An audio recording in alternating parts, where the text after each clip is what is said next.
அனைவருக்கும் என்னுடைய அன்பு, பணிவு, நன்றி கலந்த வணக்கம். சிங்கப்பூர் இந்து அறக்கட்டளை வாரிய நல்ல ஆதரவுடன் நடைபெற்று வரும் கம்பராமாயண வகுப்புகளில் இன்றைய வகுப்பு எண் 291. இன்றைய நாள் ஆண்டு 2026, மாதம் பிப்ரவரி, தேதி 5, வியாழக்கிழமை. என்னையும் ஒரு பொருட்டாக மதித்து இந்த வகுப்பில் கலந்து கொள்ள ஆர்வத்துடன் வந்திருக்கும் உங்கள் அனைவருக்கும் என்னுடைய நன்றி, கோடானு கோடி நன்றி. கம்பராமாயணத்தில் பாலகாண்டம் பார்த்து கொண்டிருக்கிறோம். பாலகாண்டத்திலும் குறிப்பாக நகரப்படலம் பார்த்து கொண்டிருக்கிறோம். நகரம் என்பது அயோத்தி. அயோத்தியின் சிறப்பை ஒரு 75 பாடல்களில் கம்பன் சொல்கிறான்.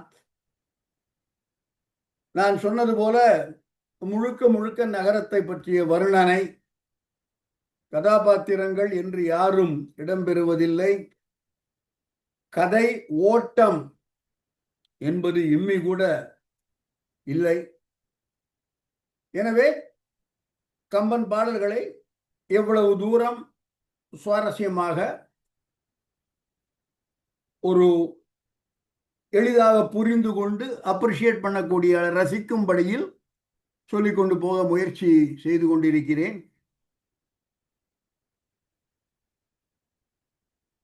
அயோத்தியை பற்றிய பல வர்ணனைகள் அந்த நகரத்தில் இருக்கும் இடங்கள், நகரத்தில் இருக்கும் அகழி, கோட்டை என்பதோடு நின்று விடாமல் அந்த நகரத்து மக்களை பற்றிய ஏராளமான செய்தியும் அவ்வப்போது நாம் பார்க்க முடியும். பொதுவாக ஒன்றே ஒன்றுதான் சொல்லப்படுகிறது: மக்கள் எல்லோரும் ரொம்ப மகிழ்ச்சியாக, களிப்போடு, எந்த விதமான கவலையும் இல்லாமல் இருக்கிறார்கள் என்பதுதான் இங்கே சொல்லப்படுகிறது. இதை கம்பன் சுந்தரகாண்டத்தில் இன்னும் மிக தெளிவாக இலங்கையை பற்றி சொல்லும் பொழுது, களிக்கின்றாரை அன்றி கவல்கின்றாரை காணேன் என்று அனுமன் சொல்லுவான். களிக்கின்றாரை அன்றி கவல்கின்றாரை காணேன், கவலை உடையவர்கள் என்று யாருமே இல்லை என்பதாக இலங்கையை பற்றி சொல்லுவான். அதே நிலைமைதான் இங்கேயும். அயோத்தி, அந்த குறிப்பிட்ட வார்த்தை சொல்லப்படவில்லை, அதை இலங்கைக்காக ரிசர்வ் பண்ணி வைத்துக் கொண்டான் கம்பன் என்று தோன்றுகிறது. இன்றைய வகுப்பின் முதல் பாடலை பாடலாம். இதில் கம்பனுடைய கற்பனைகள் அளவு கடந்து போகின்றன. சென்ற வகுப்பில் ஒரு எடுத்துக்காட்டு சொன்னேன்.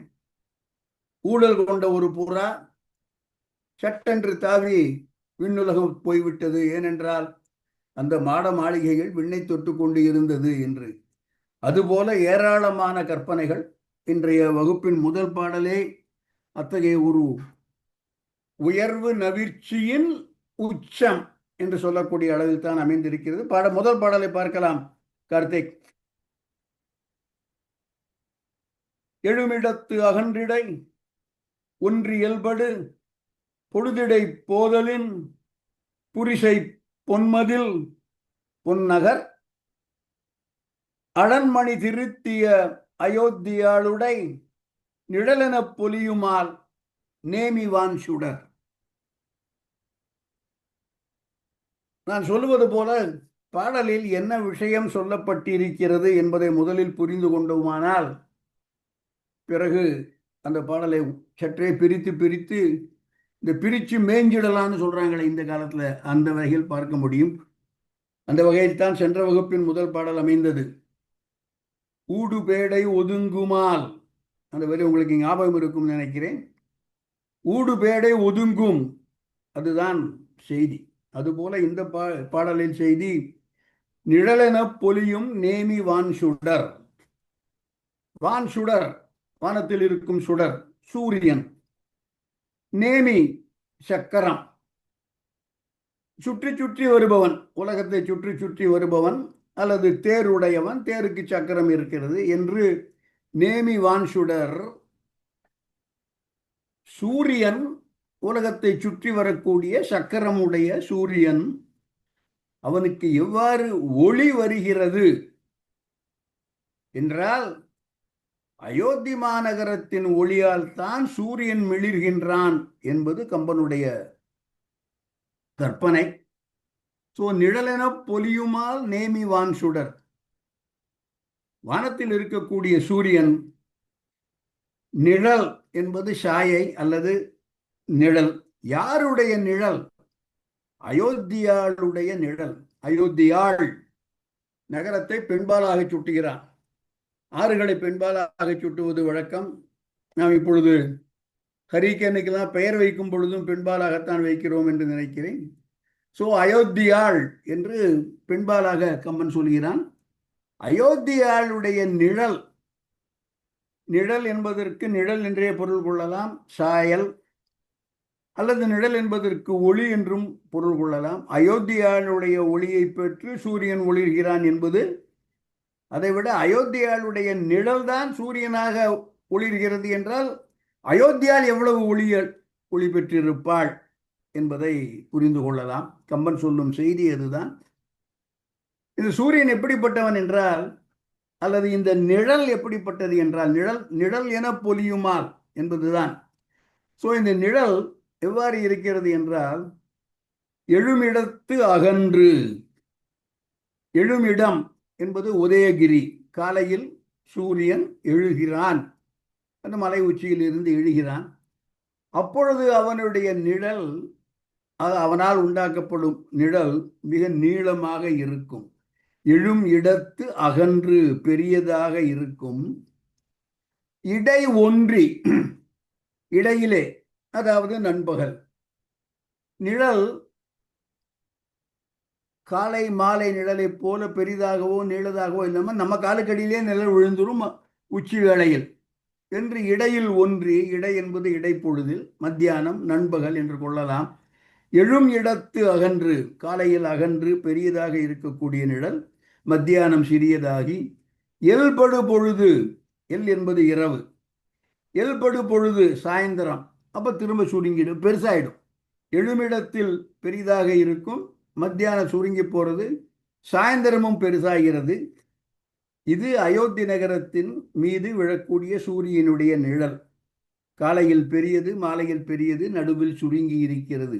எழுமிடத்து அகன்று, இடையிலே ஒன்றி, இயல்படு பொழுதிடையும் அகன்று போதலேன். அந்த நிழல் இவ்வாறு செல்கிறது. புரிசை பொன்னகர். புரிசை என்பது மதிலுக்குண்டான ஒரு பெயர். நிறைய பெயர் சொல்றாங்க. நம்ம வீட்டுக்கு ஒரு சுவர் கட்டினா அது சுற்றுச்சுவர், இல்லைன்னா வெறும் சுவர் என்று சொல்கிறோம். கோட்டைக்கு கட்டினால் அது மதில், ஒரு நாட்டுக்கே கட்டினால் அது புரிசை. புரிசை என்பதும் மதில் என்பதும் ஏறக்குறைய ஒரே பொருளை தரக்கூடியது. புரிசை பொன்னகர். பொன்னகர் என்பதால் தான் அவ்வளவு ஒளி வீசுகிறது அயோத்தி. பொன்னகர். அது மட்டும் இல்ல, அழன் மணி திருத்திய. அழன் என்பது அழல், நெருப்பு போல பிரகாசிக்கக்கூடிய, ஒளி வீசக்கூடிய மணிகள் உடையது. எது? அந்த புரிசை. புரிசை என்பது மதில். மதில் பொன்னால் ஆனது, அதில் ஏகப்பட்ட மணிகள் பொருத்தப்பட்டிருக்கின்றன. பொன்னாலான மதில், மணிகள் பொருத்தப்பட்ட ஒரு மதில், அதனுடைய ஒளி அயோத்தியாளுடைய, அதனுடைய நிழல் என பொலிகிறான் சூரியன் என்பது கம்பனுடைய கற்பனை. நான் சொன்னது போல உயர்வு நவிர்ச்சியின் உச்சம். எழுமிடத்து அகன்று, இடை ஒன்று இயல்படு பொழுதிடை போதலின், புரிசை பொன்னகர் அழல்மணி திருத்திய, அயோத்தியாளுடை நிழலென பொலியுமால் நேமிவான் சுடர் என்பது பாடல். இதுல புரிசை என்பது புதிய வார்த்தை என்று நான் கொள்கிறேன். இந்த வார்த்தை, இதை பார்த்த உடனேயே இந்த 2-3 கிளாஸ்ல இந்த பாட்டு வந்து கொண்டே இருக்கிறது. எக்ஸப்ட் தட் கடைசி வரைக்கும் போக முடியல, நான் இடையில நிறுத்தி விடுகிறேன். அப்போதெல்லாம் இந்த புரிசையை பற்றி இதற்கு வால் போடணும்னு எனக்கு தோணலை. இந்த புரிசை என்பது மதில். இது இடம்பெறும் மற்றொரு பாடலை பற்றி நினைக்கும் பொழுது எனக்கு உடனடியாக ஞாபகத்துக்கு வரும் பாடல் திருமுறையில் உள்ள ஒரு பாடல். இந்த பாடலை ஏன் சொல்ல வேண்டும் என்று விரும்புகிறேன் என்றால், திருமுறையில யாரெல்லாமோ பாடியிருக்காங்க, நிறைய பேர் பாடியிருக்காங்க, 27 புலவர்கள் என்பது. அதில் ஒருவர் சிவபெருமான். திருமுறை பாடல்கள் பாடியவர்களில் அப்பர், ஞானசம்பந்தர், காரைக்கால் அம்மையார், மாணிக்க வாசகர் எல்லாரும் இருக்காங்க. சிவபெருமானும் ஒரு திருமுறை பாடல் ஆசிரியர். அவர் பாடிய பாடலில் இடம்பெறும் வார்த்தை புரிசை என்பது. அந்த பாடலையும் பார்வை பார்த்து விடலாம் இந்த சிறப்பு கருதி என்று இந்த வால் போடலாம். கார்த்திக், மதிமலி புரிசை மாடல் கூடல், இந்த பாடல் சிவபெருமான் எழுதியது. அது வருது பின்னாலேயே. மதிமலி புரிசை, புரிசை என்பது மதில் சுவர். மதிமலி, மதியை தொட்டு கொண்டிருக்கிற, ஏற்கனவே அயோத்தி நிறைய வாட்டி சொல்லிட்டோம், வானளாவிய அதே பொருள்தான். மதிமலி பூரிசை மாடல் கூடல் பதின்மிசை நிலவும் பால் நிற வரிச்சிறகு அன்னம் பயில் பொழில் ஆலவாயின் மன்னிய சிவன் யான். ஆலவாயில் நிரந்தரமாக, மன்னுதல் என்றால் நிரந்தரமாக நிலை பெறுதல். ஆலவாயில் மன்னிய சிவன் யான், மொழி தரு மாற்றம். நான் சொல்லக்கூடிய வார்த்தை, நான் சொல்லக்கூடிய சொற்கள், நான் சொல்லக்கூடிய மொழி தரு மாற்றம். மாற்றம் என்பது சொல். இது யார் எழுதியது என்பதை சொல்லுவது. மதிமலி பூரிசை மாடற் கூடர் பதின்மிசை நிலவும் பால் நிற வரிச்சிறகு அன்னம் பயில் பொழில் ஆலவாயின் மன்னிய சிவன் யான், மொழி தரு மாற்றம். யாருக்கு அனுப்புகிறார் இந்த கடிதத்தை? பருவ கொன்மு படியன பாவலர்க்கு உரிமையின் உரிமையின் உதவி ஒளிதிகள் குருமா மனிதிகள் குலவிய குடைக்கு செருமா உகைக்கும் சேரலன் காண்க. சேரமான் பெருமாளுக்கு இந்த கடிதத்தை திருமுகம் என்று சொல்கிறார்கள். இந்த பாசுரத்தையே திருமுக பாசுரம் என்று சொல்கிறார்கள். சிவபெருமான் எழுதி அனுப்புகிறார், பாணபத்திரருக்கு நிறைய பொருள் கொடுத்து அனுப்பு என்று. ஸோ புரிசை என்ற சொல் சிவபெருமான் எழுதிய பாடலில் இடம்பெறக்கூடிய அளவு சிறப்பு பெற்ற ஒரு சொல். மதிமலி புரிசை மாடற் கூடர் பதின்மிசை நிலவும் பால் எக்ஸெட்ரா எக்ஸெட்ரா. அடுத்த பாடல்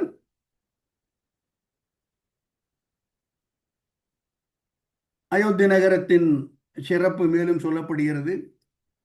சென்ற பாடலில் அயோத்தி நகரத்தின் ஒளியால் தான் சூரியனே ஒளி பெறுகிறான் என்று சொல்லியாச்சு. இப்பொழுது கம்பனுடைய கற்பனை, எனக்கு அந்த சூரியனை பத்தி சொன்னான். இப்ப அடுத்த வாரம் ஒரு விஷயம் சொல்ல போறான்.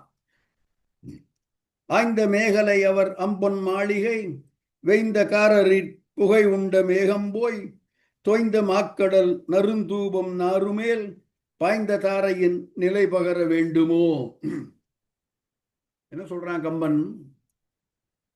ஆய்ந்த மேகலையவர் அம்பொன் மாளிகை, இது அயோத்தியினுடைய பொன்னாலாகிய மாளிகை. அந்த மாளிகையில் இருக்கக்கூடிய பெண்கள் மேகலை அணிந்தவர்கள், இடையில் ஒட்டியான மாதிரி தரிக்கக்கூடிய ஒரு ஆபரணம். ஆய்ந்த மேகலை அணிந்து கொண்டிருக்கக்கூடிய அம்பொன் மாளிகை, அந்த பொன்னால் ஆகிய மாளிகையில் இருக்கக்கூடிய மேகலை அணிந்த பெண்கள் வேய்ந்த கார் அகிர் புகை உண்ட மேகம், அவர்கள் தங்களுடைய கூந்தலுக்கு அகில் புகை ஊட்டி கொண்டிருக்கிறார்கள். இப்போவும் நம்ம கூந்தலுக்கு சாம்பிராணி போடுற வழக்கம் நம்ம மகளிர்கிட்ட இன்னும் இருக்கு. ஸோ கூந்தலுக்கு அகில் புகை ஊட்டி மனமூட்டுகிறார்கள், அல்லது கூந்தலை உலர்த்துகிறார்கள்.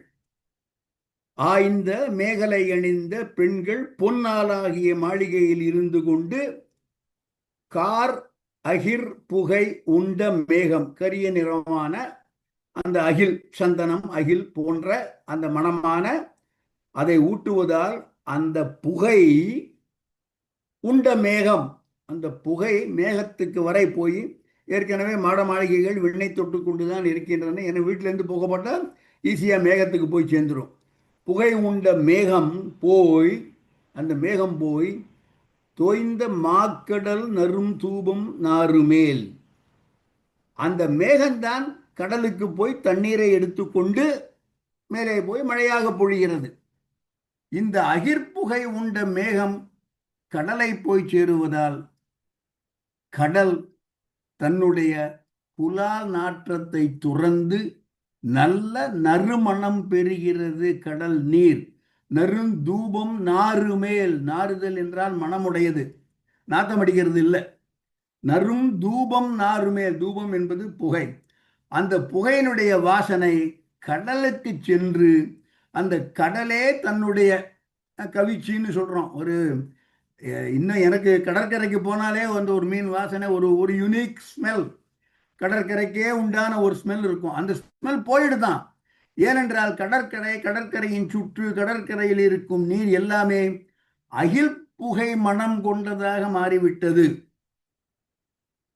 கடலின் நீர் இவ்வாறு அந்த அகிர்புகையை உண்ட மேகம் கீழே வந்து கடலின் நீரை மனமுள்ள நீராக மாற்றிய பிறகு இதே மேகங்கள் மேலே போய் மழையாக பாய்ந்த தாரையின் நிலை பகர வேண்டுமோ? கடலினுடைய நீரே தன்னுடைய தன்மையை இழந்து, தனக்குண்டான புலால் நாற்றத்தை இழந்து நறுமணம் மிக்க ஒரு நீராக ஆகிவிட்டபடியால், இதுவே இப்படி ஆயிடுச்சுன்னா இந்த நீரை உண்ட மேகம் மழையாக பெய்யும் பொழுது பாய்ந்த தாரை, தாரை என்பது மழத்தாரை, அதனுடைய நிலையை பற்றி சொல்ல வேண்டுமா என்பது கம்பனுடைய கற்பனை. அயோத்தியின் சிறப்பு, அயோத்தியின் வளமை. அடுத்த பாடல். இதுல இதே கருத்து, பாடல் எடுத்துடலாம் கார்த்திக். இதே கருத்து கம்பன் சககாலத்தவர் புகழேந்தி நலவெண்பாவில் சொல்லப்படும் 100% சேம் கருத்து. அந்த பாடலையும் ஒப்பு கருத்து, அதாவது ஒப்பு கருதி இதே கருத்து சொல்லப்பட்டதால் அந்த பாடலையும் பார்த்து விடலாம். வெண்பா.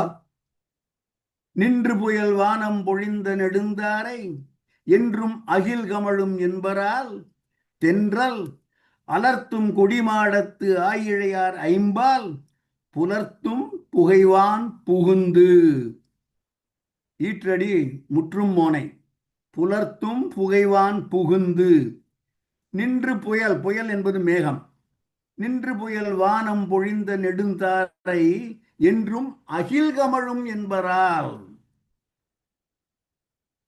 மழை பெய்கிறது, மேகம் மழையை பெய்விக்கிறது.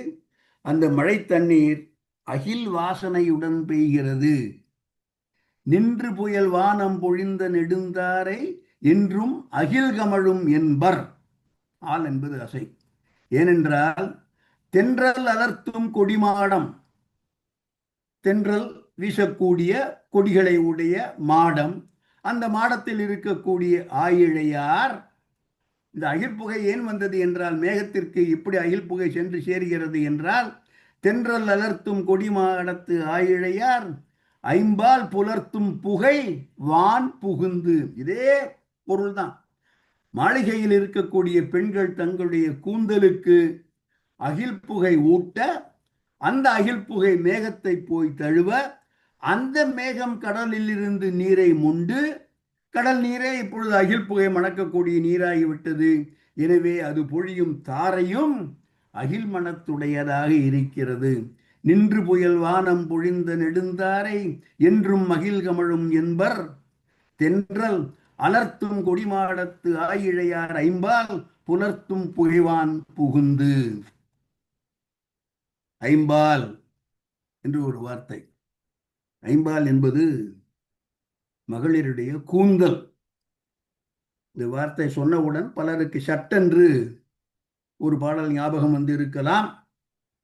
ஐம்பால் காடும் சுமக்கும் கரும்பே சகலகலா வல்லியே என்பது குமரகுருவருடைய பாடல். ஐம்பால் காடு, ஐம்பால் என்பது கூந்தல்.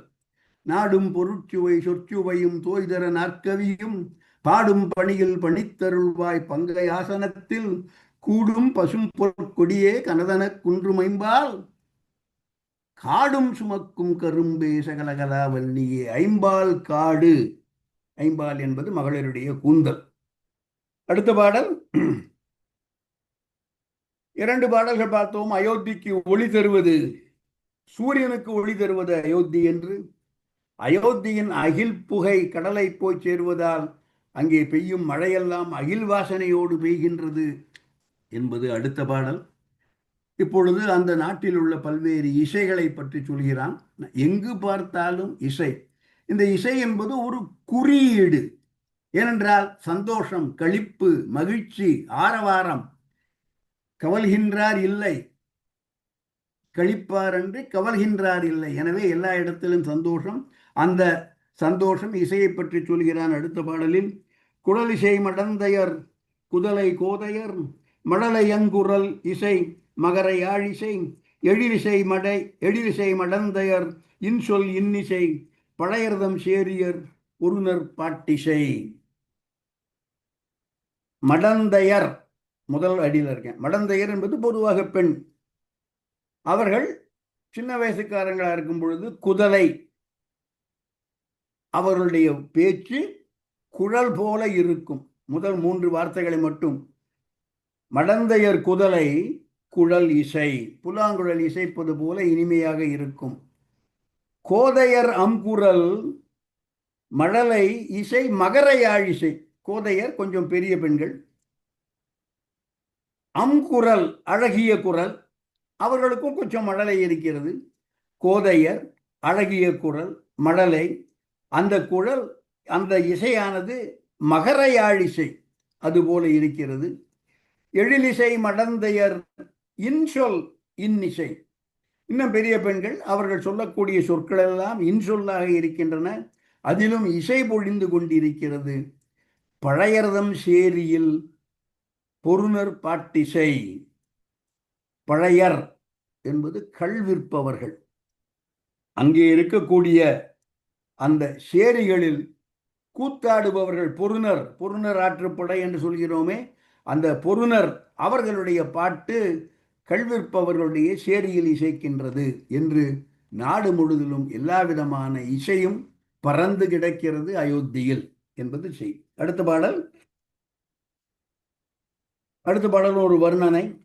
கண்ணிடை கனல் சொறி களிறு கால் கொடு மண்ணிடை வெட்டுவ வேட்கை மைந்தர்கள் பண்ணைகள் பயிலிடம் குழி படைப்பன சுண்ணம குழிகளை தொடர்ந்து தூர்ப்பன. ரொம்ப ஒரு எளிதான ஒரு செய்தி சொல்லப்படுகிறது. யானைகள் பூமியில் குதித்து குதித்து மண்ணிலே ஓட்டை போடுகின்றன அல்லது மண்ணை வெட்டுகின்றன தங்களுடைய கால்களால். இதே போல பண்ணைகள் அந்த நாட்டு இளைஞர்கள் வேட்கை மைந்தர். வேட்கை என்பது பெண்களுடைய மனதில் வேட்கையை உண்டாக்கக்கூடிய இளைஞர்கள், காளையர்கள். அவர்கள் பயில் இடம், அவர்கள் பால் பயிற்சி, போர் பயிற்சி போன்ற எல்லா விதமான பயிற்சிகளையும் பயிலக்கூடிய இடங்கள். அவர்கள் இதே போல இந்த பயிற்சிகளெல்லாம் செய்வதால் அந்த நிலத்திலும் குழிகள் ஏராளமாக உண்டாகின்றன. குழி படைப்பன.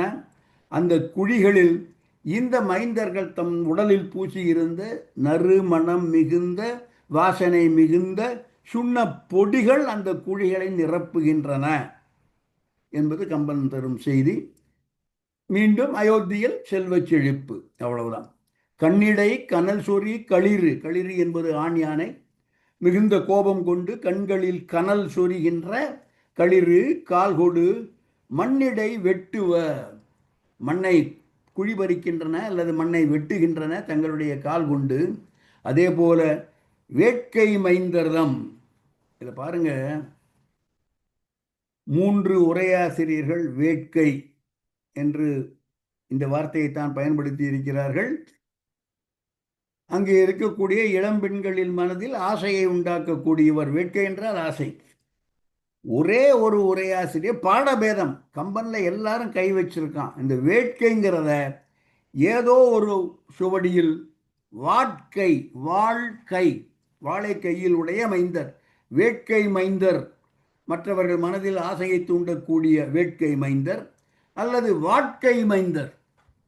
யார்? பாடபேதம் கம்பனை போல வேறு எந்தவித நூலிலும் கிடையாது. ஒரே ஒரு செய்தி என்னென்றால், எல்லா மக்களும் படித்த நூல் கம்பனுடைய நூல்.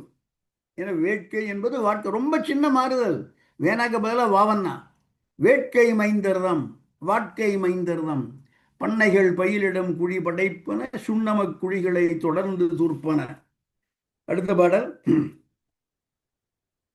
சென்ற பாடலில்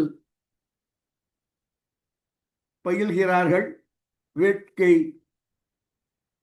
மைந்தர்கள் பயில்கிறார்கள், இங்கே மடந்தையர் பயில்கிறார்கள். அவர்களை பற்றிய ஒரு செய்தி. பந்துகள் மடந்தையர் பயிற்றுவாரிடை சிந்துவ முத்தினம் அவை திரட்டுவார் அந்தமில் சிலதியர் ஆற்று குப்பைகள் சந்திரன் ஒளிகட தழைப்ப தண்ணிலா. கற்பனை, கம்பனுடைய அதீதமான ஒரு கற்பனை. மடந்தையர் பந்துகள் பயில்கிறார்கள். அந்த ஆண்மக்கள் வாட்போர், மற்போர், வில்போர் போன்றவற்றை பயில்கிறார்கள். மடந்தையர்களும் அதே மாதிரி விளையாடுகிறார்கள். பந்துகள் மடந்தையர் பயிற்றுவாரிடை. அவ்வாறு மடந்தையர் பந்தாடி கழிக்கும் பொழுது, பந்தாடி பொழுதுபோக்கு கொண்டிருக்கும் பொழுது, சிந்துவ முத்து இனம், அவங்க அணிந்திருக்கக்கூடிய முத்து மாலை போன்ற இல்லைன்னா வேற எங்கிருந்தாலும் அந்த முத்துக்கள் எல்லாம் கீழே சிதறி விழுகின்றன. அவ்வளவு ரிச் பெண்கள், அவ்வளவு செல்வ செழிப்புடைய பெண்கள். அந்த கீழே விழுந்த முத்துக்களை அவை திரட்டுவார் அந்தமில் சிலதியர். சிலதியர் இந்த பாடலாம் நான் முதல் தர இந்த வகுப்புக்காக தான் படித்தேன். சில பேர் அப்படின்னு நினைச்சுட்டு இருந்தேன். அகராதிக்குள்ள போய் பார்த்தா தான் சிலதியர் என்பது ஒரு சொல். அதற்கு பொருள் பணிப்பெண், வேலைக்காரி. கீழே முத்துக்கள் சிந்துகின்றன, அவற்றை திரட்டுபவர் வேலைக்காரிகள், பணிப்பெண்கள். இந்த அந்தமில் அப்படிங்கிறத நீங்க எங்க கொண்டு சேர்த்துக்க போறீங்கிறது அவரவர்கள் இஷ்டம். அந்தமில் வேலைக்காரிகள், எண்ணிக்கையில் அடங்காத அளவு வேலைக்காரிகள் என்று பொருள் கொள்ளலாம். அல்லது அந்தமில் முத்து சிந்துவ, எண்ணிக்கையில் இல்லாத அளவில் முத்துக்கள் சிந்துகின்றன. இல்லை, ஏராளமான முத்துக்கள் சிந்தியதால் தான் ஏராளமான எண்ணிக்கையில் அடங்காத அளவு வேலைக்காரிகள் அவற்றை போய் கலெக்ட் பண்ண வேண்டியிருக்கு. அவை திரட்டுவார். இவ்வாறு திரட்டி அவை எல்லாம் ஒரு குப்பையாக இருக்கின்றன. ஆற்று குப்பைகள். குப்பை என்ற சொல்லுக்கு குவை, குவியல், தொகுதி, குழு, கூட்டம் என்று பொருள். ஸோ இந்த மாதிரி இளம் பெண்கள் பந்து விளையாடும் பொழுது கீழே விழக்கூடிய முத்துக்களை திரட்டுவதற்காக அந்தமில் பணிப்பெண்கள் இருக்கிறார்கள். அவர்கள் குவித்து குவித்து வைத்த குப்பைகள். இதிலிருந்து இந்த முத்துக்கள் எவ்வளவு பிரகாசமாக, எவ்வளவு மிகச்சிறந்த நல்ல முத்துக்களாக இருக்கிறது என்றால், இவற்றிலிருந்து வெளிப்படும் ஒளி சந்திரன் ஒளி கெட. இந்த ஒளியை பார்க்கும் பொழுது சந்திரனுடைய ஒளியெல்லாம் ஒண்ணுமே இல்லாமல் போய்விடுகின்றன என்ற அளவில் இந்த குப்பைகளுடைய தன் நிலா, நிலா என்பது இங்கே ஒளி, இந்த ஒளிகள் மிகச்சிறந்து சந்திரனுடைய ஒளி கெடும் அளவிற்கு இந்த முத்துக்கள் குவியல், முத்துக்கள் குப்பை, அதிலிருந்து ஒளி வீசுகிறது என்பது கம்பனுடைய அயோத்தி நகரத்தின் செல்வச் செழிப்பை சொல்ல வந்த பாடல். அடுத்த பாடல். நிறைய பாடல்கள். எவ்வளவுதாயா சொல்ல முடியும்? மதில் மதில் மதில்னு எவ்வளவு சொல்ல முடியும்? அகழி அகழி அகழின்னு என்ன சொல்ல முடியும்? உயரமான மாளிகை, விண்ணை தொடும் மாளிகை, எவ்வளவுதான் சொல்ல முடியும்? எனவே மக்களை பற்றி ஏராளமான செய்திகள் சொல்கிறார்கள். இந்த மக்களை பற்றி சொல்லும் செய்திகளில் எல்லாம் அடிப்படை கருத்து எல்லோரும் மகிழ்ச்சி கடலில் ஆடிக்கொண்டிருந்தார்கள். அதுதான் முக்கியம். எந்த விதமான கவலையும் இல்லாமல் மகிழ்ச்சி ஒன்றே வாழ்க்கையின் அடிப்படை என்று வாழ்ந்து கொண்டிருந்தார்கள் என்பதைத்தான் இந்த பாடல்கள் எல்லாமே சொல்லுகின்றன. அரங்கிடை மடந்தையர் ஆடுவார் அவர் கருங்கடை கண்ணையில் காமர் நெஞ்சினை உருங்குவ மற்றவர் உயிர்கள் அன்னவர் மருங்கு போல் தேய்வன வளர்வது ஆசையே. நான் முதல்ல இந்த பாடல் கொஞ்சம் கஷ்டப்பட்டேன். தேய்வன வளருவது அப்படின்னு லாஸ்ட் லைன்ல வருது. என்னையா தேய்வன வளருவது, ஒரு பக்கம் தேயறது ஒரு பக்கம் வளருவது, எது தேயறது எது வளருது என்று கொஞ்சம் உன்னிப்பாக கவனிக்க வேண்டி இருந்தது. கடைசி ரெண்டு வார்த்தை வளர்வது ஆசையே. எக்கச்சக்கமான ஆசை அல்லது காதல் அன்பு பெருகுகிறது. யாரிடம்? காமர் நெஞ்சினல்.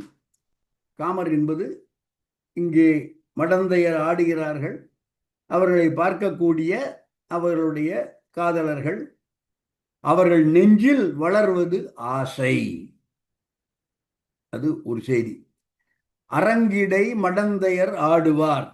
ஏராளமான அரங்குகள், சபை, மேடை, ஆடிட்டோரியம், அதில் மடந்தையர் ஆடுகிறார்கள். ஆடி பாடி சந்தோஷமா இருக்காங்க, அவ்வளவு. ஆடுவர் என்பது ஆட்டத்தை பற்றி சொல்ல வந்த குறிப்பு அன்று, அவர்களுடைய சந்தோஷத்தின் வெளிப்பாடு இந்த ஆட்டம். எனவே மகிழ்ச்சிகரமாக இருக்கிறார்கள். அரங்கிடை மடந்தையர் ஆடுவார், அவர் கரிய கடைக்கண், கரிய நிறமான கருங்கடை கடைக்கண், அதில் அயில், அயில் என்பது கூர்மை, வேல், கூர்மையான அவருடைய கண்கள் வேலாக காமர் நெஞ்சினை உருங்குவ. உருங்குதல் என்றால் உண்ணுதல் என்று ஒரு பொருள், அழித்தல் என்றும் சொல்கிறார்கள்.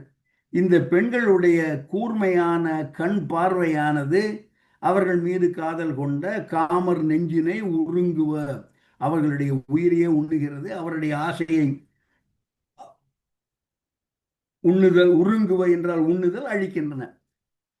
மற்ற அவர் உயிர்கள், அந்த காமர் நெஞ்சினர் இருக்கிறார்களே அந்த ஆண்களுடைய உயிர்கள் அன்னவர் மருங்குல் போல் தேய்வன. இந்த பெண்களின் மீது ஆசை கொண்ட அந்த காமர் நெஞ்சினர், அவர்களுடைய உயிர்கள் தேய்ந்து போகின்றன. எவ்வாறு தேய்ந்து போகின்றன என்றால், ரொம்ப மெல்லியதாக இருக்கக்கூடியது அன்னவர் மருங்குல். மருங்குல் என்றால் இடை, இல்லாதது போல் இருக்குதே என்று பொய்யோ எனும் இடையாள் என்பான் கம்பன். அதுபோல அவர் உயிர்கள் அன்னவர் மருங்கு போல் தேய்வன, ஆனால் அவர்களுக்குள்ளே வளர்வது ஆசையே. இந்த பெண்கள் மீது அவர்களுக்கு ஏராளமான ஆசை என்று ஒரு சிறிய காதல் நாடகத்தை கம்பன் காட்டுகிறான். காதல் நாடகம் என்பது ஒரு குறியீடு. மக்கள் மகிழ்ச்சிகரமாக இருந்தார்கள் என்பது சொல்லப்படும் விஷயம். அடுத்த பாடல் இதே போன்ற ஒரு வர்ணனை. பொழிவன சோலைகள் புதிய தேன் சில, விளைவன தென்றலும் மிகிரும் மெல்லன, நுழைவன அன்னவை நுழைய நோவடு, நுழைவன பிரிந்தவர் கொதிக்கும் கொங்கையே. சென்ற பாடலில் ஆண் மக்களுடைய காமர் நெஞ்சினை அந்த கடுங்கண் பார்வை உருங்குவ என்று சொன்னான். இப்பொழுது பெண்கள் அதே போல விரகதாபத்தால் காதலால் வாடுகிறார்கள். பொழிவன சோலைகள் புதிய தேன். சோலைகளிலெல்லாம் ஏராளமான மலர்கள் இருக்கின்றன, அவற்றிலிருந்து தேன் சுரக்கின்றன. சோலைகளில் புதிய தேன் சுரக்கின்றன. அவற்றை விரும்பி தென்றலும் மிங்கிரு, மீங்கிரு இரண்டாவது அடியில் மூன்றாவது வார்த்தை. மிங்கிரு என்றால் வண்டு என்று பொருள். தென்றலும் வண்டும் இந்த தேனை விளைகின்றன. இதை அருந்துவதற்காக, இதை சுவைப்பதற்காக மெல்லன நுழைவன. வண்டுகள் ரீங்காரம் இட்டு கொண்டு நுழைகின்றன. தென்றல் அசைந்தாடி அசைந்தாடி அதுவும் இந்த சோலைக்குள் வருகிறது. ஏனென்றால் முதலிலே இருக்கிறது பொழிவன சோலைகள். பொழிவன சோலைகள் புதிய தேன். சோலைகளில் தேன் பொழிகிறது. அதற்காக சோலைக்குள் தென்றலும் வண்டுகளும் உள்ளே நுழைகின்றன. வண்டுகள் ரீங்காரம் இட்டு கொண்டு வருகின்றன. தென்றல் சலசலத்து வருகிறது என்று கொள்ளலாம். இந்த சத்தம், இந்த சலசலப்பு, இவற்றை மகளிர் உணர அவர்களிடம் விரகதாபம் பெருகுகிறது. நோவொடு குழைவன பிரிந்தவர் கொதிக்கும் கொங்கையே. அந்த பெண்கள் தங்களுடைய காதல்களை பிரிந்து போன, வேறு நிமித்தமாக வெளியே சென்றிருக்கின்ற தங்களுடைய காதலர்களை நினைத்து அவர்களுடைய மார்பகங்கள் கொதிக்கின்றன. என்பது கம்பனின் பதிவு. மிங்கிரு என்பது வண்டு என்று சொன்னேன். இந்த பாடலை படித்துவிட்டு நண்பர் ஜோஷி எனக்கு ஒரு குறிப்பு அனுப்பியிருந்தார். மிங்கிரு என்பது வண்டு, அதே போல நிமிரு என்பதும் வண்டு. அந்த ஒன்று வந்து நீ மீறு, இன்னொன்று வந்து மீ நீரு. பாரதியினுடைய புதிய ஆத்திச்சுவடியில் நிமிரன இன்புறு என்பது பாரதி. இங்கே மிங்கிரு இது சங்க காலத்திலிருந்து வரக்கூடிய ஒரு சொல். மிங்கிரு என்பது புறநானூற்று பாடலில் இந்த வார்த்தை சொல்லப்படுகிறது. பாடலை பார்த்து விடலாம். யானையின் கழுத்தில் இருக்கக்கூடிய சின்ன சின்ன புண்களில் வண்டுகள் ஆர்க்கின்றன என்று புறநானூற்று பாடல். தூங்கு கையான், இது யானை, தும்பிக்கை. ஓங்கு தூங்கு கையான் ஓங்கு நடைய உரள் மணியான் ஒலிக்கின்ற மணி உடையவன். யானையை பற்றி எல்லாமே. உயர் மறுப்பின், மறுப்பு என்றால் தந்தம், உயர்ந்த மறுப்பின் பிறை நுதலான் செரல் நோக்கினன், தீவிழிக்கக்கூடிய கோபமுடைய மதம் பிடித்த யானைகள். பா அடியான், விரிந்த பெரிய அடிகளை உடையவன். பனை எருத்தின, பருத்த கழுத்து உடையவன். தேன் சிதைந்த வரை போல, உடம்பு மலை போல இருக்கிறது. மிங்கிரு ஆர்க்கும் களம் கடாத்து, கடாம் என்பது ஓசை. அந்த வண்டுகளினுடைய ஓசை யானையினுடைய கழுத்து பக்கத்தில் இருக்கக்கூடிய சிறிய சிறிய புண்களை சுற்றி இந்த வண்டுகள் ஆர்க்கின்றன என்று. அயறு சோறும், அயறு என்பதுதான் அந்த புண். இரும் சென்னிய மைந்து மழக்களிறு என்பது யானையை பற்றி புறநானூற்றில் சொல்லக்கூடிய ஒரு பாடல். மிங்கிரு என்பது வண்டு. அடுத்த பாடல்.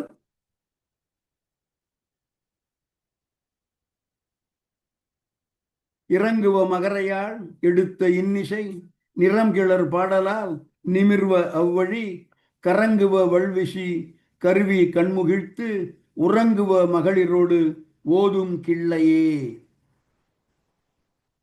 மகளிரோடு ஓதும் கிள்ளைகள் உறங்குகின்றன. ஓதும் கிள்ளை, கிள்ளை என்பது கிளிப்பிள்ளை. ஓதும் கிள்ளை நல்ல ஒரு வார்த்தை. என்ன, அந்த கிளிப்பிள்ளைக்கு நம்மளே சொல்கிறோம், சொன்னதை சொல்லுமாம் கிளிப்பிள்ளைன்னு.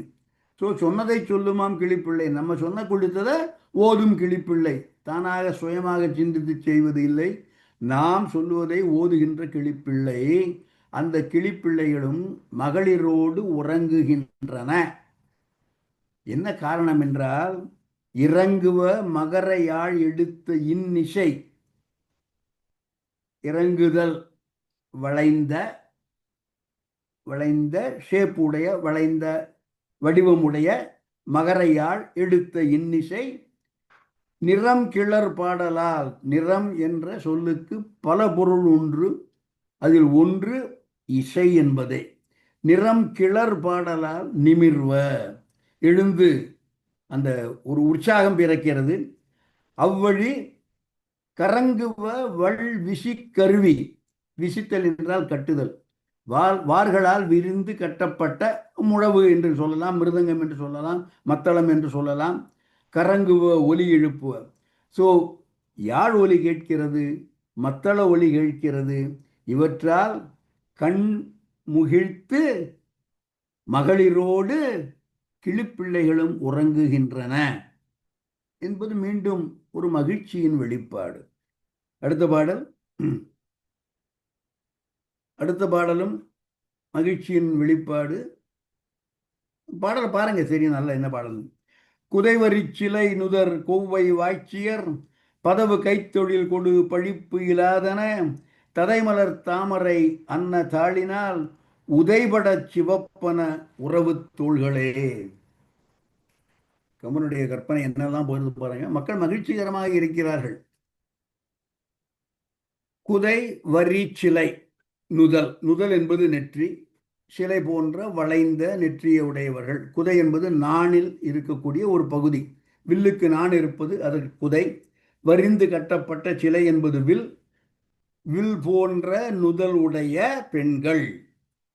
அவர்கள் கொவ்வைப்பழம் போல வாய் உடையவர்கள். குதை வரி சிலை நுதல் கொவ்வை வாய்ச்சியர் பதவு கைத்தொழில் கொடு. பதவு என்றால் மென்மை, பதமான மென்மையான கைத்தொழில் கொடு. இது கையால செம்பஞ்சு குழம்பு பூசப்பட்ட கைத்தொழில் கைத்தொழில் என்பது இந்த இடத்தில் காலில் செம்பஞ்சு குழம்பு பூசி கைத்தொழில் பழிப்பு இல்லாதன ததை மலர் தாமரை. ததை செழிப்பான நெருங்கிய இதழ்களை உடைய, மலர் தாமரை அன்ன தாள். தாள் என்பது பாதம் அல்லது கால். இவ்வளவு எதுக்கு சொன்னாங்கன்னா, இந்த பெண்கள் கொவ்வை வாய்ச்சியர், நுதல் வில் போன்ற நுதல் உடையவர்கள், காலிலே செம்பஞ்சு பூசிய பாதங்கள் உடையவர்கள். இவர்கள் தங்களுடைய பாதத்தை கொண்டு தங்கள் காதலர்களை உதைக்கிறார்கள். ஒரு ஊடல் நிகழ்ச்சி சொல்லப்படுகிறது. உதைபட சிவப்பன உறவு தோள்களே, தங்களுடைய கால்களை கொண்டு தங்களுடைய காதலர்களை உதைக்கிறார்கள். அந்த உதைக்கும் பொழுது சிலப்போ நல்ல ரொம்ப ஓங்கி உதைச்சோன்னா தோல் கன்னி போயிடும், செவந்து போயிடும். அடிப்பட்ட இடத்துல நமக்கு தோல் சிவக்கிறத நம்ம பார்த்துக்கிறோம். இது அப்படிப்பட்ட உதை இல்லை, அது கோபத்தில் உதைக்கிறது. இது ஊடல் கொஞ்சலில் ஒரு பகுதி. ஸோ உதைபட சிவப்பன உறவு தோள்களை. இந்த உறவு தோள்கள் ஏன் சிவக்கின்றன என்றால், இவர்கள் உதைத்த அந்த வலிமையான உதையால் அன்று காலில் பூசப்பட்டிருக்கக்கூடிய செம்பஞ்சு குழம்பினால் அவர்களுடைய தோள்கள் சிவந்து போகின்றன என்பது கம்பன் சொல்லும் செய்தி. குதைவரி சிலை நுதல் கொவ்வை வாய்ச்சியர் பதவு கைத்தொழில் கொடு பழிப்பு இல்லாதன ததைமலர் தாமரை அன்ன தாழினால். ஏன் சொல்றாங்க, இவங்க உதைக்கிற கால் இருக்க பெரிய ரொம்ப வலிமையான கால் இல்லை. மலர் தாமரை அன்ன தாள், தாமரை மலர் போன்ற மென்மையான பாதத்தால் உதைத்தால் அந்த தோல் கன்னி போய் சிவந்தெல்லாம் போகாது. அதற்கு காரணம் செம்பஞ்சு குழம்பு. குதைவரி சிலை நுதல் கொவ்வை வாய்ச்சியர் பதவு கைத்தொழில் கொடு பழிப்பு இல்லாதன ததைமலர் தாமரை அன்ன தாளினால் உதைபடச் சிவப்பன. அப்புறம் ஒரு வார்த்தை போடுறாங்க, உறவு தோள்களை. ரொம்ப வலிமையான பகைஞர்கள் என்று வந்தால் அவர்கள் எல்லோரும் வென்று வீழ்த்தக்கூடிய உறவு தோல். உறவு என்பது வலிமையான, திண்மையான, வலிமை மிகுந்த, ஆற்றல் மிகுந்த தோள்கள். அவை சிவைக்கின்றன என்றால் செம்பஞ்சு குழம்பினால் சிவைக்கின்றன என்று ஒரு ஊடல் காட்சி, ஒரு சிறிய காதல் காட்சி, அதை கம்பன் காட்டுகிறான். மீண்டும் நான் சொல்வது, இவையெல்லாம் குறியீடுகள். மக்கள் மகிழ்ச்சிகரமாக சௌக்கியமாக மகிழ்ச்சி கடலாடி கொண்டிருந்தார்கள், மகிழ்ச்சியின் உச்சத்தில் இருந்தார்கள் அயோத்தி மக்கள் என்பதை சொல்லாமல் சொல்லும் முயற்சி இந்த பாடல்கள். அடுத்த பாடல் பல வர்ணனைகளும் இதே போலத்தான் போகிறது இந்த வகுப்பில். பொழுதுணர்வு அறிய அப்பொருவில் மாநகர் தொழுதகை மடந்தையர் சுடர் விளக்கு என பழுதரு மேனியை பார்க்கும் ஆசைகொள் எழுது சித்திரங்களும் இமைப்பிலாதவே. மீண்டும் தற்குறிப்பு ஏற்றம் என்று சொல்லலாம். சித்திரங்கள் இமைப்பு இல்லாதவை. எப்பொழுதுமே அப்படித்தான். உயிரோவியம் என்று சொன்னாலும் ஓவியங்களுக்கு எவ்வளவு தத்ரூபமா இருக்குன்னு சொல்ல முடியுமே ஒழிய அந்த ஓவியங்களுக்கு உயிர் கிடையாது. எனவே சித்திரங்கள் உயிர் இல்லாதவை. ஸோ அவைகள் கண் இமைக்காதவை. ஸோ இந்த சித்திரங்கள் கண் இமைக்காமல் இருப்பதற்கு காரணம் கற்பித்துக் கொள்கிறான் கம்பன். என்ன, கண்ணை சிமிட்டினா ஒரு நிமிஷம் கண்ணை மூடினா அந்த நம்ம பார்த்து கொண்டிருக்கும் இந்த அழகு போய்விடுமோ என்று கண் சிமிட்டாமல் இமைக்காமல் பார்த்து கொண்டிருக்கின்றன சித்திரத்தில் இருக்கக்கூடிய உருவங்கள். இவை அவ்வாறு எதை இமைக்காமல் கண்ணிமை மூடாமல் பார்த்து கொண்டிருக்கின்றன என்றால் பழுதரு மேனியை பார்க்கும் ஆசைகொள். பழுதில்லாத மேனி, சௌந்தரியம் சொல்கிறோம், சாமுத்திரிகா லட்சணம் என்று சொல்கிறோம். அவை அனைத்தும் பொருந்திய அயோத்தி நகரத்து பெண்டிர். அவர்களுடைய பழுதரு மேனியை பார்க்கும் ஆசைகொள். அதனால் எழுது சித்திரங்களும் இமைப்பு இல்லாதவை. எப்பேற்பட்ட அந்த அயோத்தி நகரத்து மடந்தையர் என்றால், முதல்ல அயோத்தி நகரத்தை பற்றிய ஒரு வார்த்தை சொல்கிறான் முதலடியில். பொழுது உணர்வு அறிய அப்பொருள் மாநகர். அதுக்கப்புறம் வரேன். தொழுதகை மடந்தையர். எல்லோரும் தொழக்கூடிய தகுதி உடையவர்கள். அழகு மட்டும் இல்ல, மற்ற பண்புகளால், மற்ற நல்ல குணங்களால் எல்லோரும் தொழக்கூடிய அளவு. தொழுதகை மடந்தையர், அவருடைய பழுதரு மேனி எவ்வாறு விளங்குகிறது என்றால் சுடர் விளக்கு என. அந்த மேனியினுடைய அழகு, மேனியிலிருந்து வரக்கூடிய ஒளி சுடர் விடக்கூடிய ஒரு விளக்கின் ஜுவாலை போல குணங்களால் சிறந்தவர்கள். தொழுதகை மடந்தையர், சுடர் விளக்கு என, பழுதரு மேனி, இவற்றை பார்க்கும் ஆசையால் எழுது சித்திரங்களும் இமைப்பு இல்லாதவே. இவை அயோத்தி நகரத்து பெண்டிரை பற்றிய வர்ணனை. அயோத்தி நகரம் எப்படிப்பட்டது? பொழுது உணர்வு அறிய அப்பொரு இல் மாநகர். பொரு என்றால் ஈக்குவல், சமம், நிகர். பொரு இல் மாநகர், இதற்கு ஈக்குவலோ, இதற்கு சமமோ, இதற்கு நிகரோ வேறு எதுவும் கிடையாது. அயோத்திக்கு ஈடு என அயோத்தி தான், வேற எதுவும் சொல்ல முடியாது. ஸோ பொரு இல் மாநகர், எப்பேற்பட்ட அந்த அயோத்திக்கு பொரு இல் மாநகர் என்ற தன்மை எவ்வாறு வந்தது என்றால் பொழுது உணர்வு அறிய.